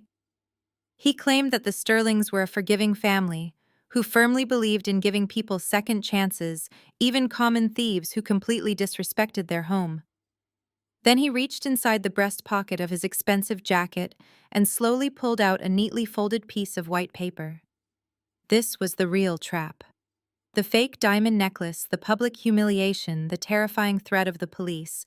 It was all an incredibly elaborate stage play designed specifically for this exact moment. Julian unfolded the heavy legal document and held it out toward me. I did not need to read the fine print to know exactly what it was. He loudly announced to the room that he had spoken with his legal team earlier this week and drafted a simple settlement agreement. He said that if I signed this single piece of paper officially waiving absolutely all of my legal inheritance rights to my late grandmother's estate and transferring full ownership of the property directly to my sister Chloe, they would graciously decline to press felony theft charges. The sheer blinding audacity of his extortion attempt was almost breathtaking. My grandmother's house was the very last piece of genuine generational wealth left in our entire family. It was a beautiful, sprawling, historic property sitting on acres of prime real estate that had been completely paid off decades ago. Julian and Chloe did not care about family heritage or preserving beautiful childhood memories. They desperately needed that highly valuable property to immediately liquidate it and pay off a fraction of Julian's massive hidden corporate debts. They had literally orchestrated a fake felony just to violently steal my inheritance and save themselves from total financial ruin. My mother, Brenda, immediately stepped forward, aggressively pushing her way past Julian. Her eyes were wide and practically glowing with intense, unnatural greed. She reached into her expensive designer purse, pulled out a heavy gold pen, and practically shoved it directly into my chest. She hissed at me, her voice trembling with dark, toxic excitement. She told me to sign the paper right now before Julian changed his merciful mind. She loudly declared that I owed Chloe this house for ruining her perfect engagement party, and that going to a dark state prison would completely destroy whatever pathetic little life I had left. Brenda leaned in so close I could feel her hot breath against my cheek. She whispered maliciously that if I did not sign the legal document immediately, she would personally testify against me in open court and ensure the judge gave me the absolute maximum prison sentence possible. She said I had always been entirely useless to the family, but at least now my inheritance could finally serve a highly practical purpose and help Chloe secure her rightful permanent place in high society. She was actively offering to throw her own flesh and blood into a concrete cell just to secure a real estate payout. The wealthy guests surrounding us began murmuring in loud, enthusiastic agreement. To their deeply twisted aristocratic minds, this was a perfectly fair and elegant business transaction. They firmly believed that poor, desperate people like me should always be forced to trade their meager assets to avoid the harsh, brutal consequences of the criminal justice system. A wealthy woman in the front row wearing heavy pearls actually crossed her arms and loudly told me to stop being so incredibly stubborn and just sign the paper so they could all finally go back to enjoying their expensive champagne and celebrating the happy couple. Julian took another confident step forward, tapping the bottom signature line of the legal document with his index finger. He spoke in a low, highly threatening tone, telling me that the local police precinct was only 5 minutes away from the country club. He said his family was incredibly close friends with the chief of police and the presiding criminal judge. He promised me, with absolute chilling certainty, that if I refused to sign my name on that dotted line, I would not see the outside of a small concrete jail cell for the next 10 years.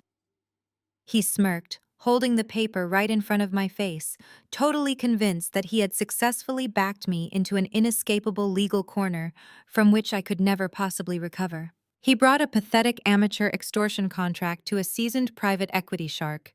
It was like bringing a small wooden toothpick to an active nuclear war. I did not reach for the gold pen my mother was aggressively waving in my face. I did not look at the legal document or try to desperately plead my innocence to the hostile crowd of investors. I did not even bother to look at my mother, who was practically hyperventilating with pure, greedy anticipation, waiting for me to surrender my only asset. Instead, I slowly raised my left arm. The bright, warm light from the massive crystal chandeliers hanging high above caught the heavy polished gold and brilliant diamonds of the custom Rolex watch resting securely on my wrist.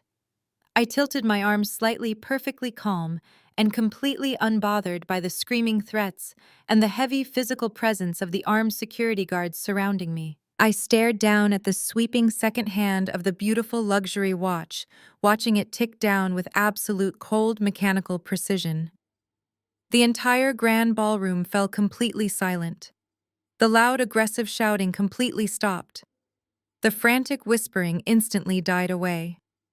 Every single person in the massive room was staring directly at me, trying desperately to understand why the poor, terrified thief was completely ignoring a generous legal ultimatum to casually check the time on a luxury watch that cost significantly more than their expensive imported cars.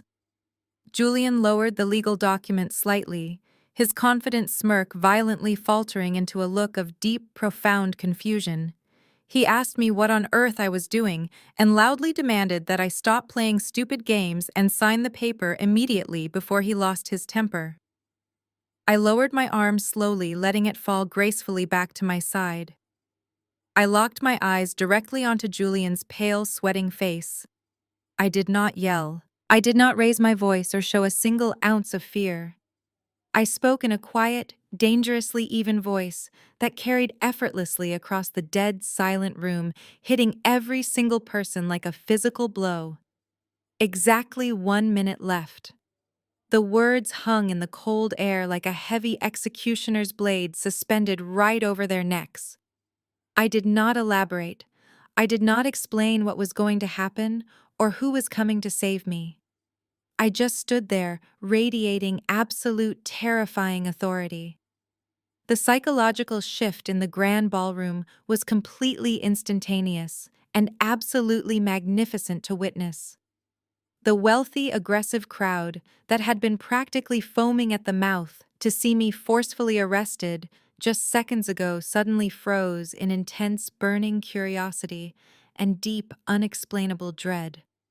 Julian took a small, involuntary step backward. He looked down at the fake diamond necklace resting on the marble floor, then at the extortion document in his trembling hand, and finally back up at my completely calm, unblinking face. He was finally starting to realize that you do not confidently start a dark, ominous countdown unless you have absolute total control over exactly what happens when the clock finally strikes 0. My mother Brenda stopped aggressively pushing the gold pen toward me. Her hand dropped slowly to her side, her face completely pale as she frantically looked toward the heavy mahogany doors of the ballroom, sensing that something catastrophic was about to occur. Even Chloe stopped her fake theatrical sobbing, pulling her tear-stained face away from Julian's jacket to stare at me with wide, terrified eyes. The massive bearded security guard stepped back slightly, unhooking his hand from his handcuffs and looking incredibly unsure of what to do next. The absolute silence in the room was deafening. The only sound was the heavy, frantic breathing of the Sterling family as they desperately tried to figure out what invisible trap they had just unknowingly walked straight into. They had spent the entire night trying to convince the world that I was absolutely nothing but a desperate beggar. But in exactly 60 short seconds, the entire power dynamic of the room was going to violently flip, and the Sterling family legacy was going to be completely erased from existence. The seconds ticked away, in absolute suffocating silence.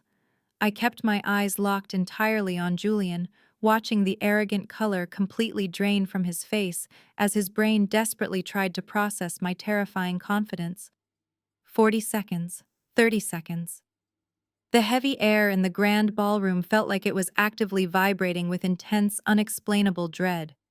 Julian tried to force a dismissive scoff, but a thick drop of sweat actively rolled down his temple, betraying his massive internal panic. My mother Brenda took a slow, terrified step backward, completely lowering the gold pen she had been aggressively shoving into my face.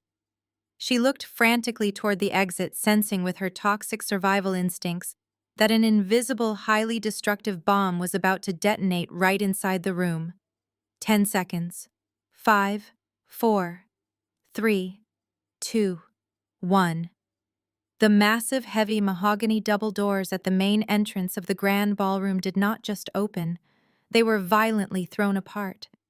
The heavy brass handles crashed against the dark wood-paneled walls with a deafening explosive boom that made several wealthy guests literally jump out of their expensive leather shoes. The sudden violent noise shattered the terrifying silence of my countdown perfectly on cue. Every single head in the entire room whipped around toward the grand entrance to see what had just happened. Beatrice Sterling strode into the room.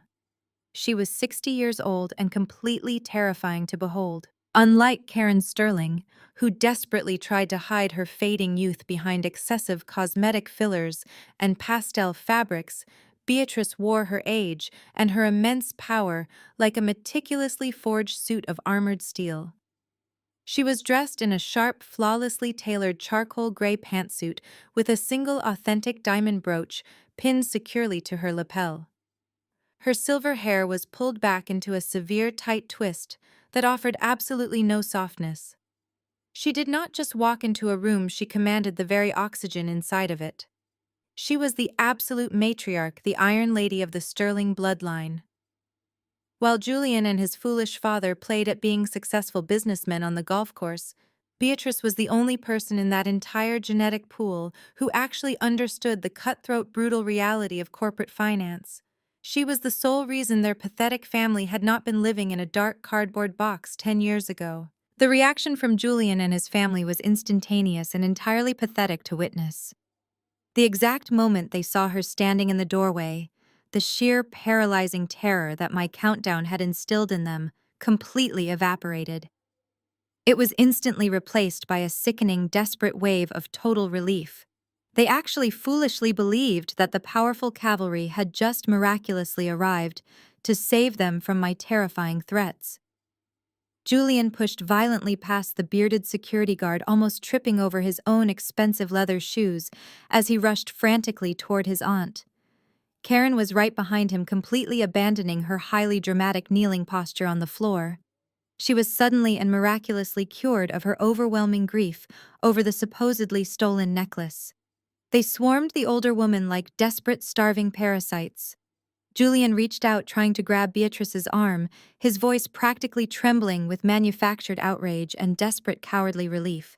He loudly welcomed her to the venue, claiming her timing was absolutely perfect because they were dealing with a massive, terrifying security breach. He pointed a shaking, manicured finger across the room directly at me, frantically explaining to his powerful aunt that a deranged, hostile intruder had somehow infiltrated their highly exclusive family event. Karen immediately chimed in, her voice shrill and incredibly grating. She practically screamed at Beatrice, pointing at her own bare neck and declaring that I was a filthy common criminal who had just violently ripped a priceless family heirloom right off her body. She demanded that Beatrice use her massive political connections to ensure I was locked away in a dark federal prison for the rest of my miserable life. The absolutely sickening display of blind loyalty did not stop with the Sterling family. Even my own sister Chloe and my mother Brenda eagerly joined the pathetic groveling circle surrounding the Iron Lady.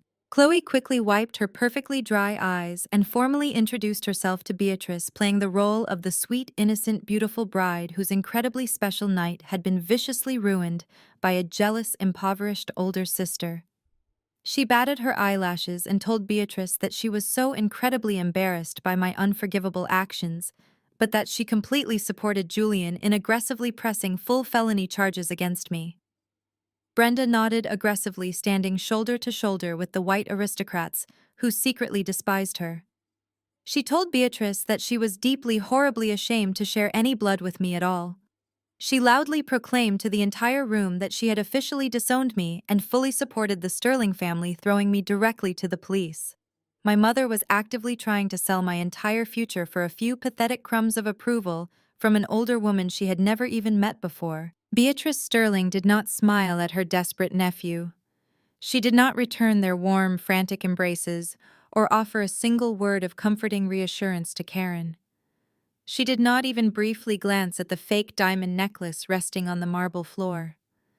She stood completely rigid, her sharp, icy blue eyes sweeping over the pathetic, groveling faces of her relatives with an expression of pure, unadulterated disgust. She looked at them the exact same way a person looks at a disgusting insect they are about to crush under their heavy boot.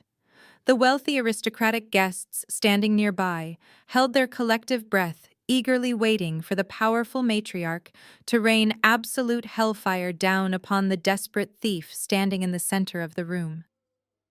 I remained exactly where I was standing, perfectly straight, with my hands resting loosely at my sides. I did not attempt to run away, and I did not look the slightest bit intimidated by the arrival of the most powerful person in the Sterling family. I just offered a radiant, completely lethal smile. I watched Beatrice assess the chaotic, shameful mess her family had created, and I felt a deep, powerful thrill of absolute victory. I knew exactly why she was here tonight. While Julian was busy pretending to be a wealthy, untouchable billionaire, Beatrice had been the one desperately sitting in my corporate boardroom for the last 3 entire months. She was the one who had been aggressively and hopelessly negotiating the pathetic terms of their massive financial surrender to my private equity firm. She knew exactly who I was, and much more importantly, she knew exactly what I now completely owned. Julian kept talking, his voice getting louder and more frantic, as Beatrice continued to stare at him in dead, terrifying silence. He clearly realized something was horribly wrong, but his massive, fragile ego refused to let him stop talking. He turned around and aggressively ordered the massive security guards to move in and place the heavy metal handcuffs on me right this second. He was desperately trying to show off his dominant authority in front of his powerful aunt. He told Beatrice not to worry, promising her that the embarrassing trash was finally being taken out and that the elegant party would resume shortly. The bearded security guard took another heavy, aggressive step toward me, pulling the cold metal cuffs completely open and preparing to violently grab my wrists. Beatrice finally moved. She did not yell or scream or frantically wave her arms around like Karen. She simply raised a single, elegantly manicured hand into the air. The gesture was so incredibly authoritative and commanding that Julian instantly snapped his mouth completely shut mid-sentence. The massive security guard completely froze in his tracks, lowering the metal handcuffs slowly to his side. The entire grand ballroom fell into a suffocating, terrifying silence once again. You could literally hear a pin drop on the thick imported carpets. Beatrice slowly turned her cold, piercing gaze away from her pathetic, sweating nephew. She looked right past the groveling faces of my mother and sister. She locked her sharp, icy eyes directly with mine across the massive, brightly lit room, and she began to slowly walk toward me. Beatrice Sterling did not rush. She moved across the imported Italian marble floor with the slow, deliberate pacing of a woman who was walking directly toward a live explosive device.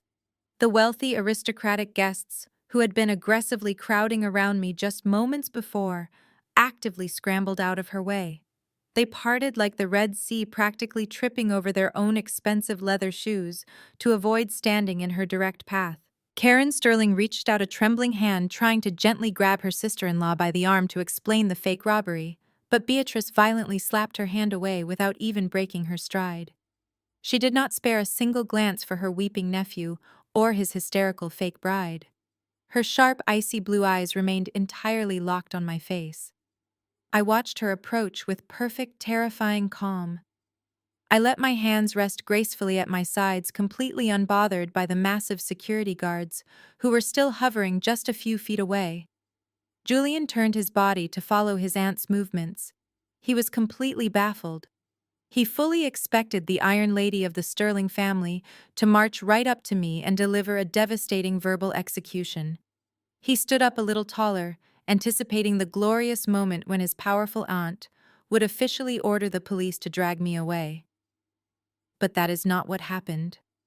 Beatrice stopped exactly 3 feet in front of me. She did not raise her voice. She did not point a manicured finger in my face or demand that I empty my pockets. Instead, the proud, untouchable matriarch of the Sterling family slowly brought her hands together in front of her perfectly tailored suit. She planted her feet firmly on the ground, took a deep, shaky breath, and bent her upper body completely forward. She bowed. It was not a polite little nod or a casual dip of the head.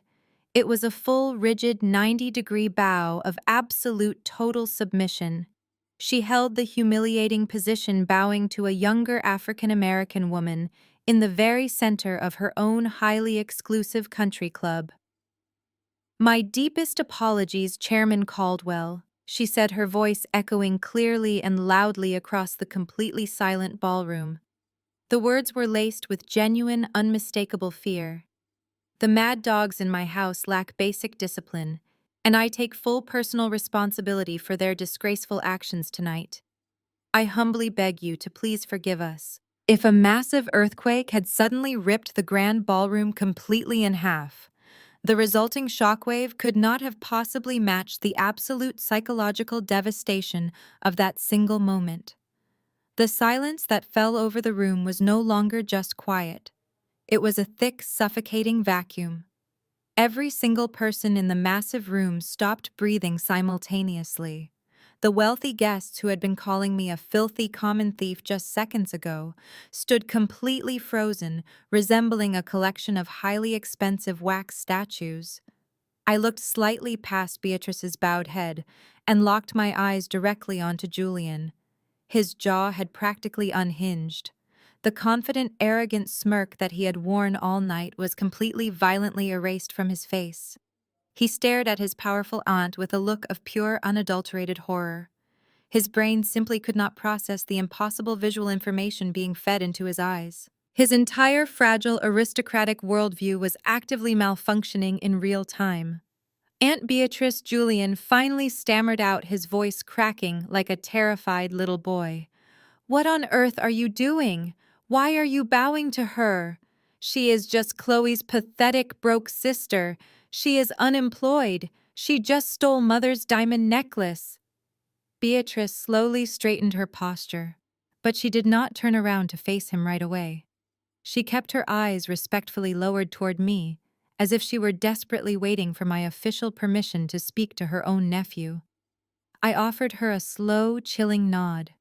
Beatrice instantly whipped her head around and glared at Julian with a look of such immense concentrated fury that he actually took a physical step backward. "You absolute ignorant fool!" Beatrice spat, her voice dripping with profound venom and total disgust. "You stand there wearing a suit you cannot afford, hosting a party you cannot pay for, and you dare to insult the single most powerful financial entity in this entire state. You have absolutely no idea what you have done." She turned her sharp gaze to the rest of the silent, terrified crowd, sweeping her eyes over the pale, wealthy faces of her high society peers. She raised her voice, making absolutely sure that every single person in the back of the room could hear the brutal, undeniable truth. "This woman is not unemployed," Beatrice announced, her voice ringing with absolute finality. "This is Maya Caldwell. She is the founder and active CEO of Caldwell Capital. She is the ruthless private equity titan that your idiot father and I have been desperately begging for financial mercy for the last 3 entire months." A collective gasp finally ripped through the room. The name Caldwell Capital carried massive, terrifying weight in their circles. It was the absolute apex predator of the corporate financial world, known specifically for swallowing bankrupt legacy companies whole and aggressively liquidating their assets. The older men in the tailored suits who had been aggressively surrounding me earlier suddenly looked like they were going to be violently sick. They realized they had just spent the last 30 minutes actively participating in a racist, classist witch hunt against a woman who could effortlessly buy and sell their entire net worth before breakfast. And as of 9 o'clock this very morning, Beatrice continued, her voice shaking with suppressed rage. "She is no longer just our primary debt holder. Caldwell Capital fully executed a hostile takeover. Chairman Caldwell bought out exactly 80% of Sterling Holdings' total voting shares. She officially owns everything. She owns the company. She owns the heavily mortgaged estates. She completely owns this very country club. You are standing on her floor, Julian. You are drinking her champagne." Julian looked like he had just been forcefully hit by a massive speeding freight train. His entire body visibly swayed. All the color drained completely from his face, leaving him looking like a sick, terrified ghost. He looked down at the fake diamond necklace, still resting on the marble floor, and then looked back up at me, his eyes wide with absolute crushing defeat. The pathetic extortion contract he was still clutching in his trembling hand suddenly looked like the most ridiculous, dangerous piece of garbage in the entire world. He had tried to frame a billionaire for stealing a fake necklace to force her to sign away a house. It was not just a massive failure, it was an absolute corporate suicide. But Julian's reaction was absolutely nothing compared to the complete and total mental collapse of my mother and sister. Brenda was standing a few feet away, completely paralyzed. Her mouth was opening and closing silently. Her toxic brain was desperately trying to reconcile the pathetic, unemployed failure she had just loudly disowned with the terrifying corporate titan currently standing in front of her. She looked at my simple, elegant emerald dress and finally understood why it looked so incredibly immaculate. She looked at the heavy black centurion card that had fallen out of my dumped purse and realized with crushing absolute certainty that I possessed more wealth than she could possibly imagine in 1,000 lifetimes. All the years she had spent violently tearing me down to artificially elevate Chloe had completely blown up right in her face. Chloe looked like she was going to actively pass out.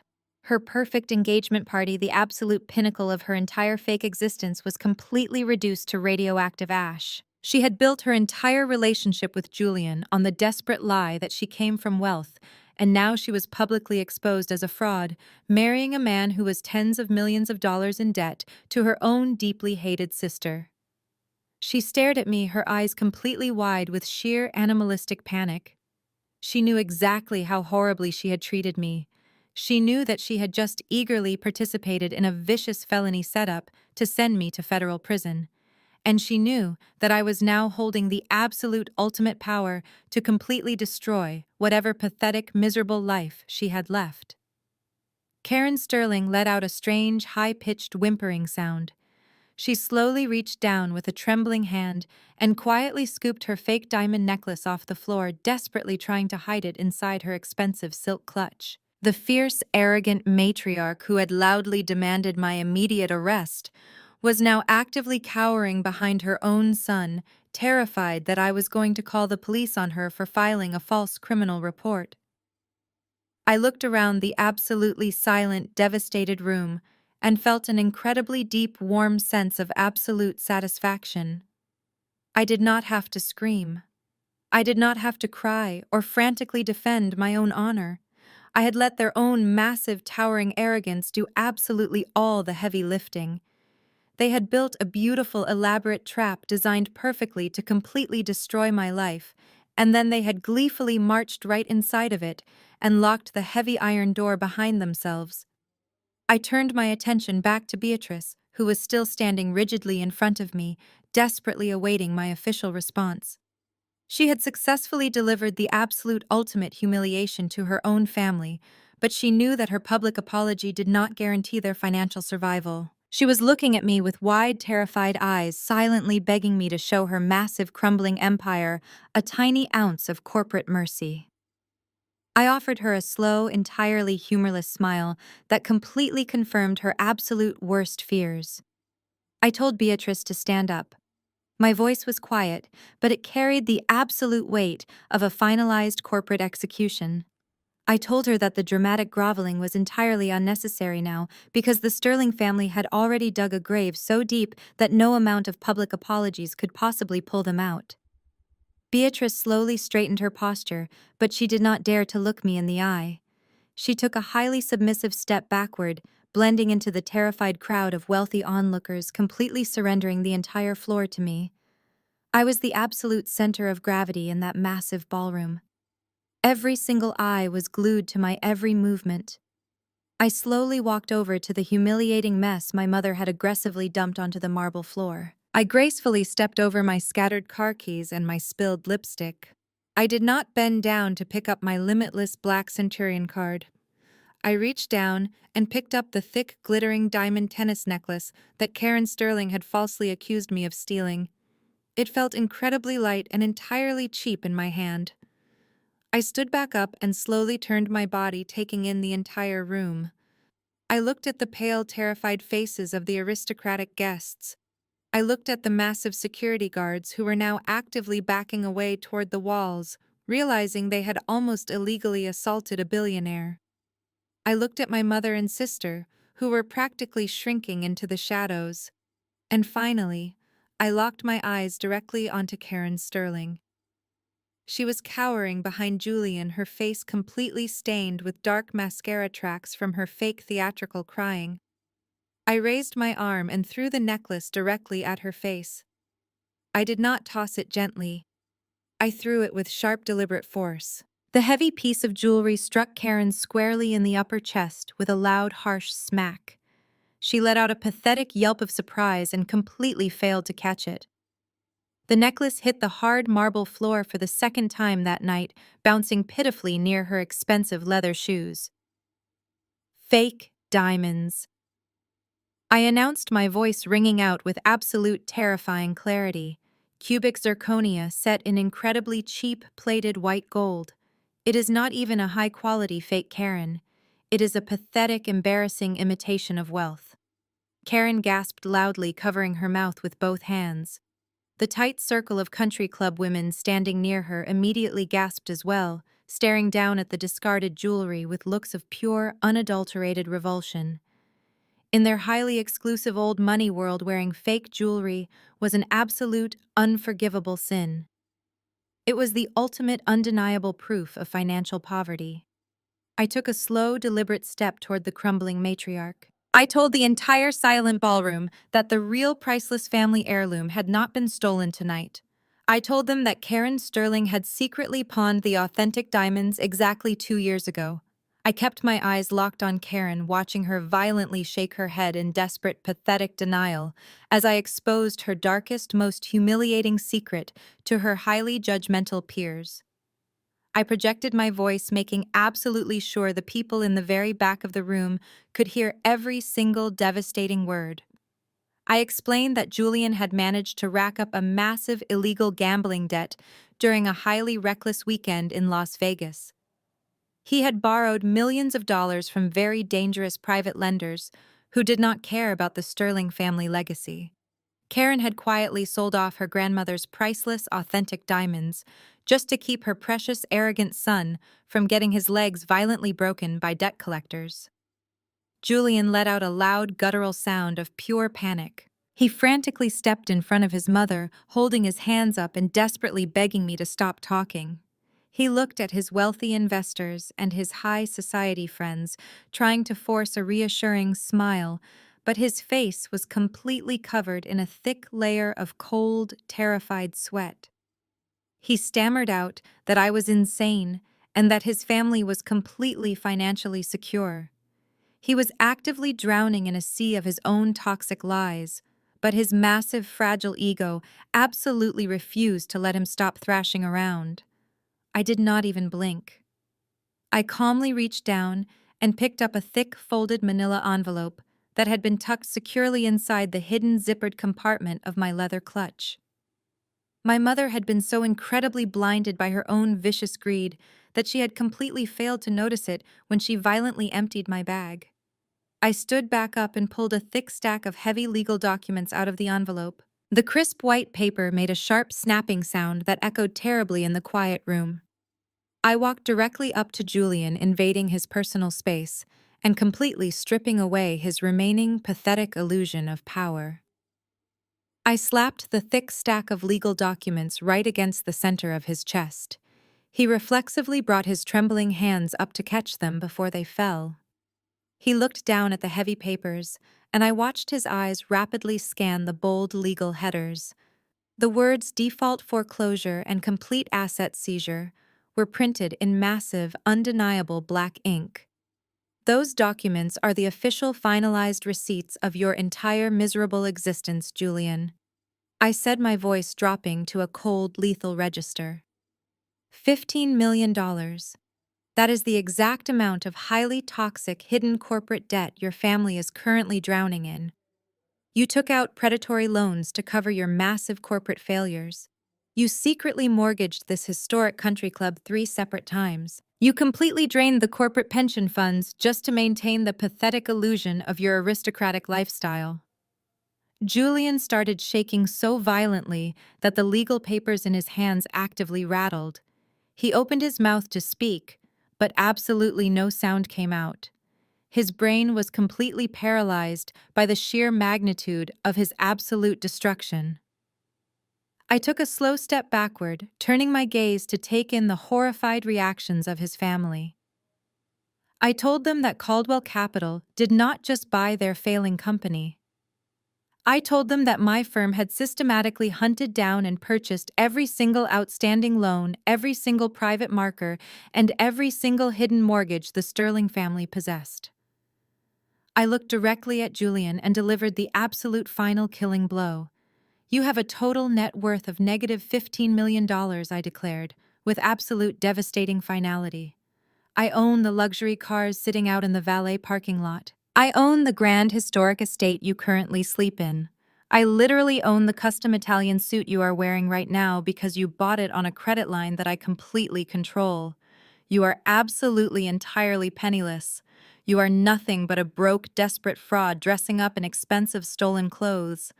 The grand ballroom completely exploded. It was not a physical explosion, but a massive catastrophic psychological detonation. The wealthy aristocratic guests, who had been fiercely defending Julian just minutes ago, immediately turned on him like a pack of starving feral dogs. The older corporate board members started aggressively shouting furious demands toward the head table. They realized their own massive investments were completely tied to a man who was mathematically bankrupt. The country club women who had been Karen's best friends actively took physical steps backward, creating a wide, highly visible perimeter around the Sterling family. They looked at Karen and Julian with expressions of pure, absolute disgust, like they were suddenly covered in a highly infectious terminal disease. In the ruthless, unforgiving world of the financial elite, poverty was the only actual crime that mattered. You could be cruel, you could be a liar, and you could be completely toxic. But the exact second you lost your money, you completely lost your humanity in their eyes. The Sterling family was officially dead to high society. I slowly turned my attention toward my sister Chloe. She was standing next to the shattered ice sculpture, looking like she had just been violently struck by lightning. Her beautiful fake engagement party was completely destroyed. The wealthy, powerful family she had betrayed her own blood to join was actually a massive sinking ship completely consumed by fire. She realized with absolute crushing horror that she was not marrying into royalty. She was marrying into inescapable, crippling poverty. She was officially tying herself to a massive $15 million anchor that was going to violently drag her straight down to the bottom of the ocean. Chloe looked from the fake diamond necklace on the floor to the terrifying legal documents shaking in Julian's hands, and finally to my perfectly calm, unbothered face. She let out a loud, agonizing wail of pure, absolute despair. She had spent her entire miserable life desperately chasing wealth and status, violently stepping on my neck to get it. And in the end, the universe had delivered the most perfectly poetic and incredibly cruel justice imaginable. I stood entirely untouched in the center of the total chaos I had orchestrated, observing the absolute magnificent destruction of the people who had tried to bury me. I was the absolute ultimate judge, and I had just delivered the final execution. The illusion of the grand engagement party completely dissolved in a matter of seconds. The physical space around the head table seemed to rapidly expand as the wealthy aristocratic guests took synchronized, panicked steps backward. They were actively creating a massive, highly visible quarantine zone around the Sterling family and my own relatives. People who had been laughing, clinking expensive champagne glasses, and kissing cheeks just half an hour ago were now aggressively whispering to their spouses and pulling out their smartphones to desperately call their private financial advisors. The hired band members had quietly packed up their brass instruments and rapidly slipped out through the back kitchen doors. The heavy, luxurious atmosphere of the Oakmont Country Club was entirely replaced by the cold, brutal reality of a corporate slaughterhouse. I took a slow, deliberate step backward, letting the physical distance perfectly mirror my absolute emotional detachment. I watched the chaotic, humiliating scene unfold from a wide vantage point, perfectly safe, and entirely untouched by the desperate, blinding panic infecting the room. Chloe finally snapped. The beautiful, innocent porcelain doll facade she had spent years carefully crafting violently cracked and shattered into a million jagged pieces right in front of my eyes. She took an aggressive step toward Julian, her high heels crunching loudly over the shattered crystal from Karen's dropped champagne flute. Her face was completely twisted with a kind of raw, ugly fury I had never seen her display before. She did not bother to ask Julian if my financial claims were true. The absolute sheer terror in his sweating pale face and his aunt's horrifying 90-degree bow had already confirmed every single devastating detail. Chloe raised her trembling hands and shoved Julian incredibly hard in the chest. He stumbled backward awkwardly, hitting his lower back against the edge of the heavy wooden podium. She screamed at the top of her lungs, her voice cracking with pure hysterical rage. She asked him how he could possibly do this to her. She demanded to know where the sprawling luxury estate in the Hamptons was, and what exactly happened to the massive untouchable trust fund he had explicitly promised her. She yelled that she had wasted 3 entire years of her youth catering to his arrogant whims and putting up with his incredibly condescending mother, all because she firmly believed he was an actual billionaire. She did not even try to hide her true toxic motives anymore. The polite high society bride was completely gone, replaced by a vicious, desperate woman who had just realized her winning lottery ticket was actually a massive, crippling debt notice. She lunged forward again and swung her hand, slapping Julian violently across the face. The sharp, violent crack of her palm striking his cheek echoed loudly through the silent ballroom. It was a spectacular physical manifestation of their entirely fake, toxic relationship, violently imploding in real time. Julian grabbed his red, stinging cheek, his eyes widening in pure, absolute shock before his own vicious temper finally flared out of control. His fragile, aristocratic ego had been publicly dragged through the mud by me and completely annihilated by his own aunt. He had absolutely nothing left to lose, and he was certainly not going to let a woman he secretly looked down on physically assault him in front of his remaining high society peers. He grabbed Chloe fiercely by the wrists, pushing her aggressively away from his body. He spit his angry words at her, completely abandoning his refined aristocratic vocabulary and his fake gentleman persona. He called her a pathetic gold-digging fraud. He loudly declared to the entire room that she was nothing but a cheap, desperate social climber who did not even know which fork to use at a formal dinner. He laughed a harsh, ugly sound that bordered on genuine madness.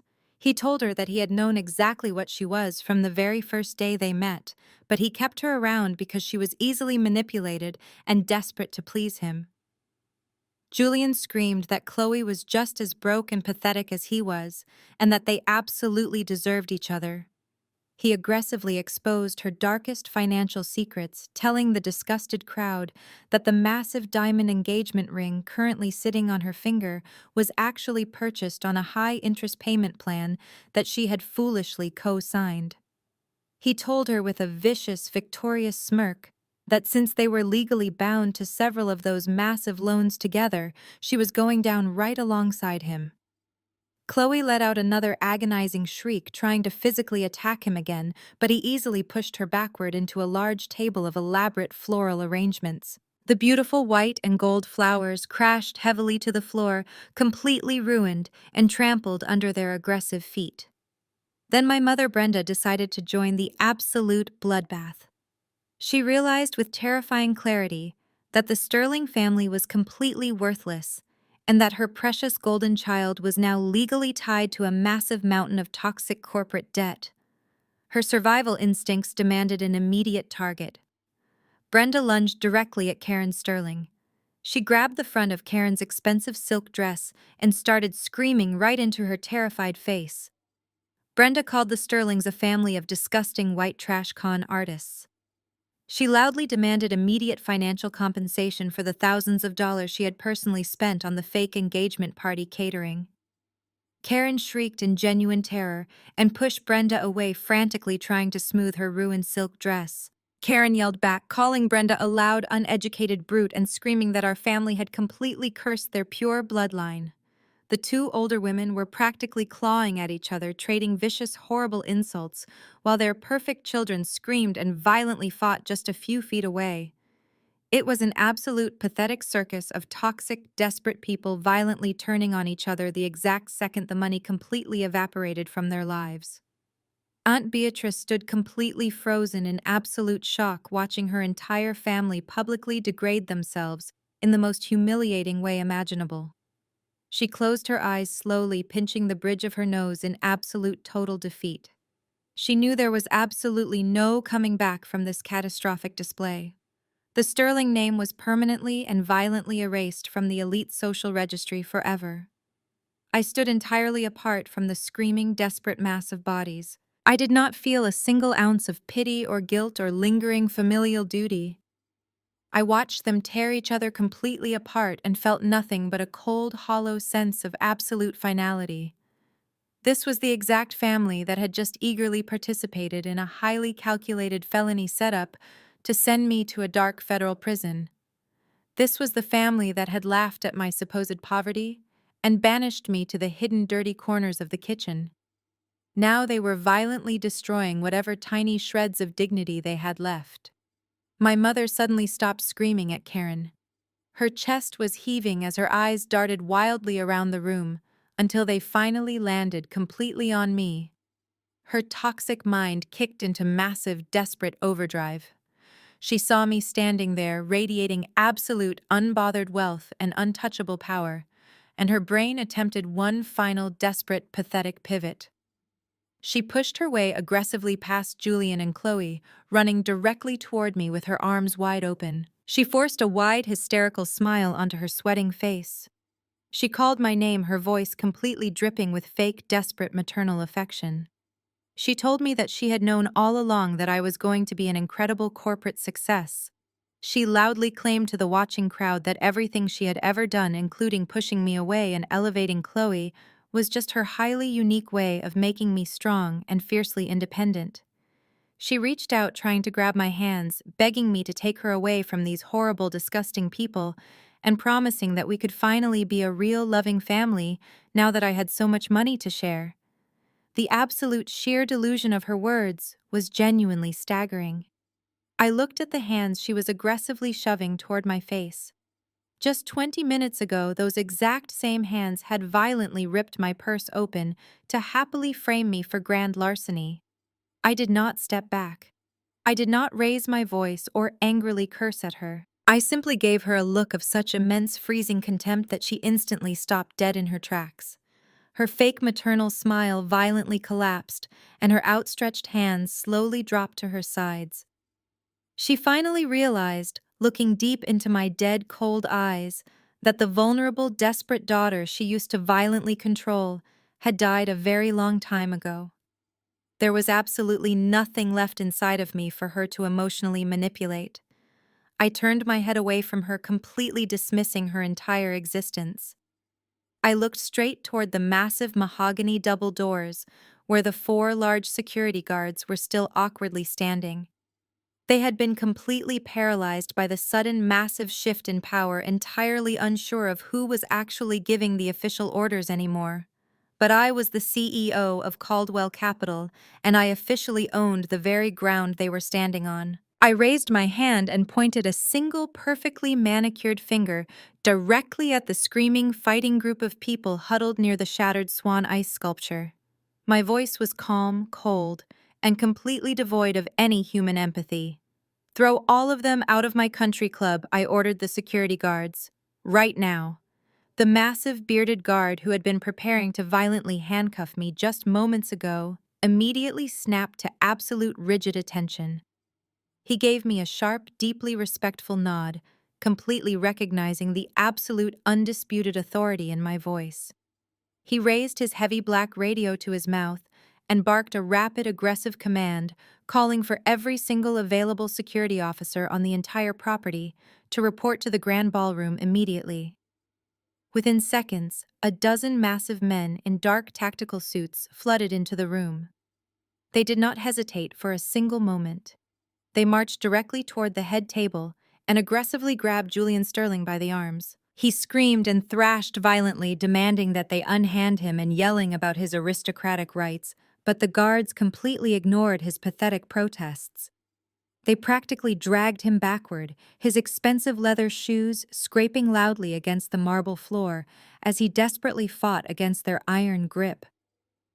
Two more large guards grabbed Karen Sterling. She shrieked wildly, completely losing her balance and dropping her expensive silk clutch. The fake diamond necklace spilled out onto the floor, completely forgotten, as she was forcefully marched toward the grand exit. Aunt Beatrice did not wait to be physically grabbed. She gave me one final, deeply respectful and utterly defeated bow before turning around and walking out of the building completely on her own, taking whatever tiny shred of dignity she had left with her. Then the guards moved directly toward my mother and sister. Chloe collapsed completely onto the floor, kicking and screaming like a massive spoiled toddler. She grabbed onto the heavy, thick leg of the wooden dining table, desperately refusing to leave her perfect engagement party. The guards had to physically lift her off the ground by her arms, awkwardly carrying her out, while she hysterically sobbed and completely ruined her expensive bridal makeup. My mother tried to physically fight back, swinging her designer purse aggressively at the security officers and screaming my name at the top of her lungs. She yelled that I was a horrible, ungrateful monster and that I was going to be heavily punished for treating my own flesh and blood this way. Her desperate, toxic curses echoed loudly through the entire ballroom as the guards forcefully pushed her through the heavy double doors and out into the cold night air. I watched the heavy mahogany doors violently swing shut behind them, completely cutting off their desperate screaming. The grand ballroom was entirely silent once again. The wealthy aristocratic guests stood completely frozen in place, staring at me in absolute terrifying awe. I had walked into this exclusive building as an unwanted, banished outcast. I was now standing perfectly still in the absolute center of the room, having violently evicted the fake royalty and completely claimed my absolute rightful throne. I took a deep, slow breath and let the absolute beautiful silence of the grand ballroom completely wash over my spirit. But that was 2 years ago. I am sitting here in my quiet, peaceful penthouse today, looking back at that chaotic night, not with lingering anger, but with a profound and crystal-clear sense of clarity. I slowly place my crystal wine glass down on the sleek glass coffee table in front of me. I lean forward, resting my hands on my knees, and I look directly into your eyes. For so many of us, especially for Black women, we are systematically conditioned from birth to be the absolute unbreakable backbone of our families. We are taught to silently endure the blatant disrespect, the constant gaslighting, and the heavy financial abuse, because society tells us that family is supposedly everything. We are heavily pressured to embrace the toxic trope of the strong Black woman, expected to carry the massive emotional and financial burdens of everyone else around us, while our own personal dreams are completely starved of oxygen. We are told to shrink ourselves to accept the scraps of affection we are given and to be endlessly grateful just to have a pathetic little seat at the table. My mother and my sister truly believed that I needed their conditional toxic love to survive. They thought that by constantly tearing down my self-esteem and ultimately casting me out into the cold, dark shadows, they were completely destroying my spirit. They thought I would always be the desperate, pathetic scapegoat coming back to aggressively beg for their basic maternal approval. But they made a massive, fatal miscalculation. When they threw me away and viciously stripped me of every single familial safety net, they thought they were burying me. They had absolutely no idea they were actually planting a seed. By completely severing my ties to their toxic expectations, they accidentally created an absolute monster in the corporate business world. Without the constant heavy weight of their emotional manipulation holding me down, I was finally free to channel all of my intense survival instincts into building my own massive empire. They desperately tried to deny me a single folding chair at their fake aristocratic table, so I went out and legally bought the entire building. You might be wondering what exactly happened to the terrible people who tried to destroy my life that night. The absolute collapse of the Sterling family was incredibly swift and entirely merciless. Julian Sterling officially declared corporate and personal bankruptcy less than 48 hours after the disastrous engagement party. His arrogant family lost absolutely everything they had ever claimed to own. The historic sprawling estates, the luxury imported cars, the massive stock portfolios. It was all immediately liquidated by my private equity firm to settle their massive toxic debts. Aunt Beatrice, the proud Iron Lady of the family, was forced to retire in absolute public disgrace, completely shunned by the very high society peers she had spent her entire life trying to impress. Karen Sterling, the woman who had loudly called me a common thief, was violently evicted from her beautiful home and forced to move into a tiny, cramped apartment in a heavily polluted industrial city she used to openly mock. But the absolute harshest reality of all fell directly onto the shoulders of my mother Brenda and my sister Chloe. Julian was incredibly vindictive when his fake billionaire lifestyle completely exploded. Since Chloe had desperately co-signed several high-interest predatory loans to fund her lavish fake wedding preparations and maintain her expensive bridal illusion, Julian legally left her holding a massive heavy bag of toxic debt. The beautiful, innocent golden child suddenly found herself legally responsible for hundreds of thousands of dollars in unpaid luxury vendor bills. Today, my sister and the mother who practically worshipped the ground she walked on are no longer shopping for expensive designer dresses or attending highly exclusive country club dinners. Their grand delusions of stepping into American royalty have been completely reduced to absolute radioactive ash. They are currently working grueling back-to-back double shifts at a massive commercial laundry facility located on the far outskirts of the city. They spend their days washing the dirty linens of the exact same wealthy hotels and country clubs they used to desperately try to sneak into. They are working their fingers to the absolute bone, just trying to scrape together enough minimum wage cash to pay off their mounting aggressive legal fees, and the relentless debt collectors who call their cheap prepaid phones every single day. They wanted so incredibly desperately to be part of the wealthy elite at my absolute expense, but their own vicious, blinding greed ultimately condemned them to the exact life of crippling, exhausting poverty they used to cruelly mock me for. I have not spoken a single word to either of them since the exact moment my security guards forcefully dragged them out of those heavy mahogany doors.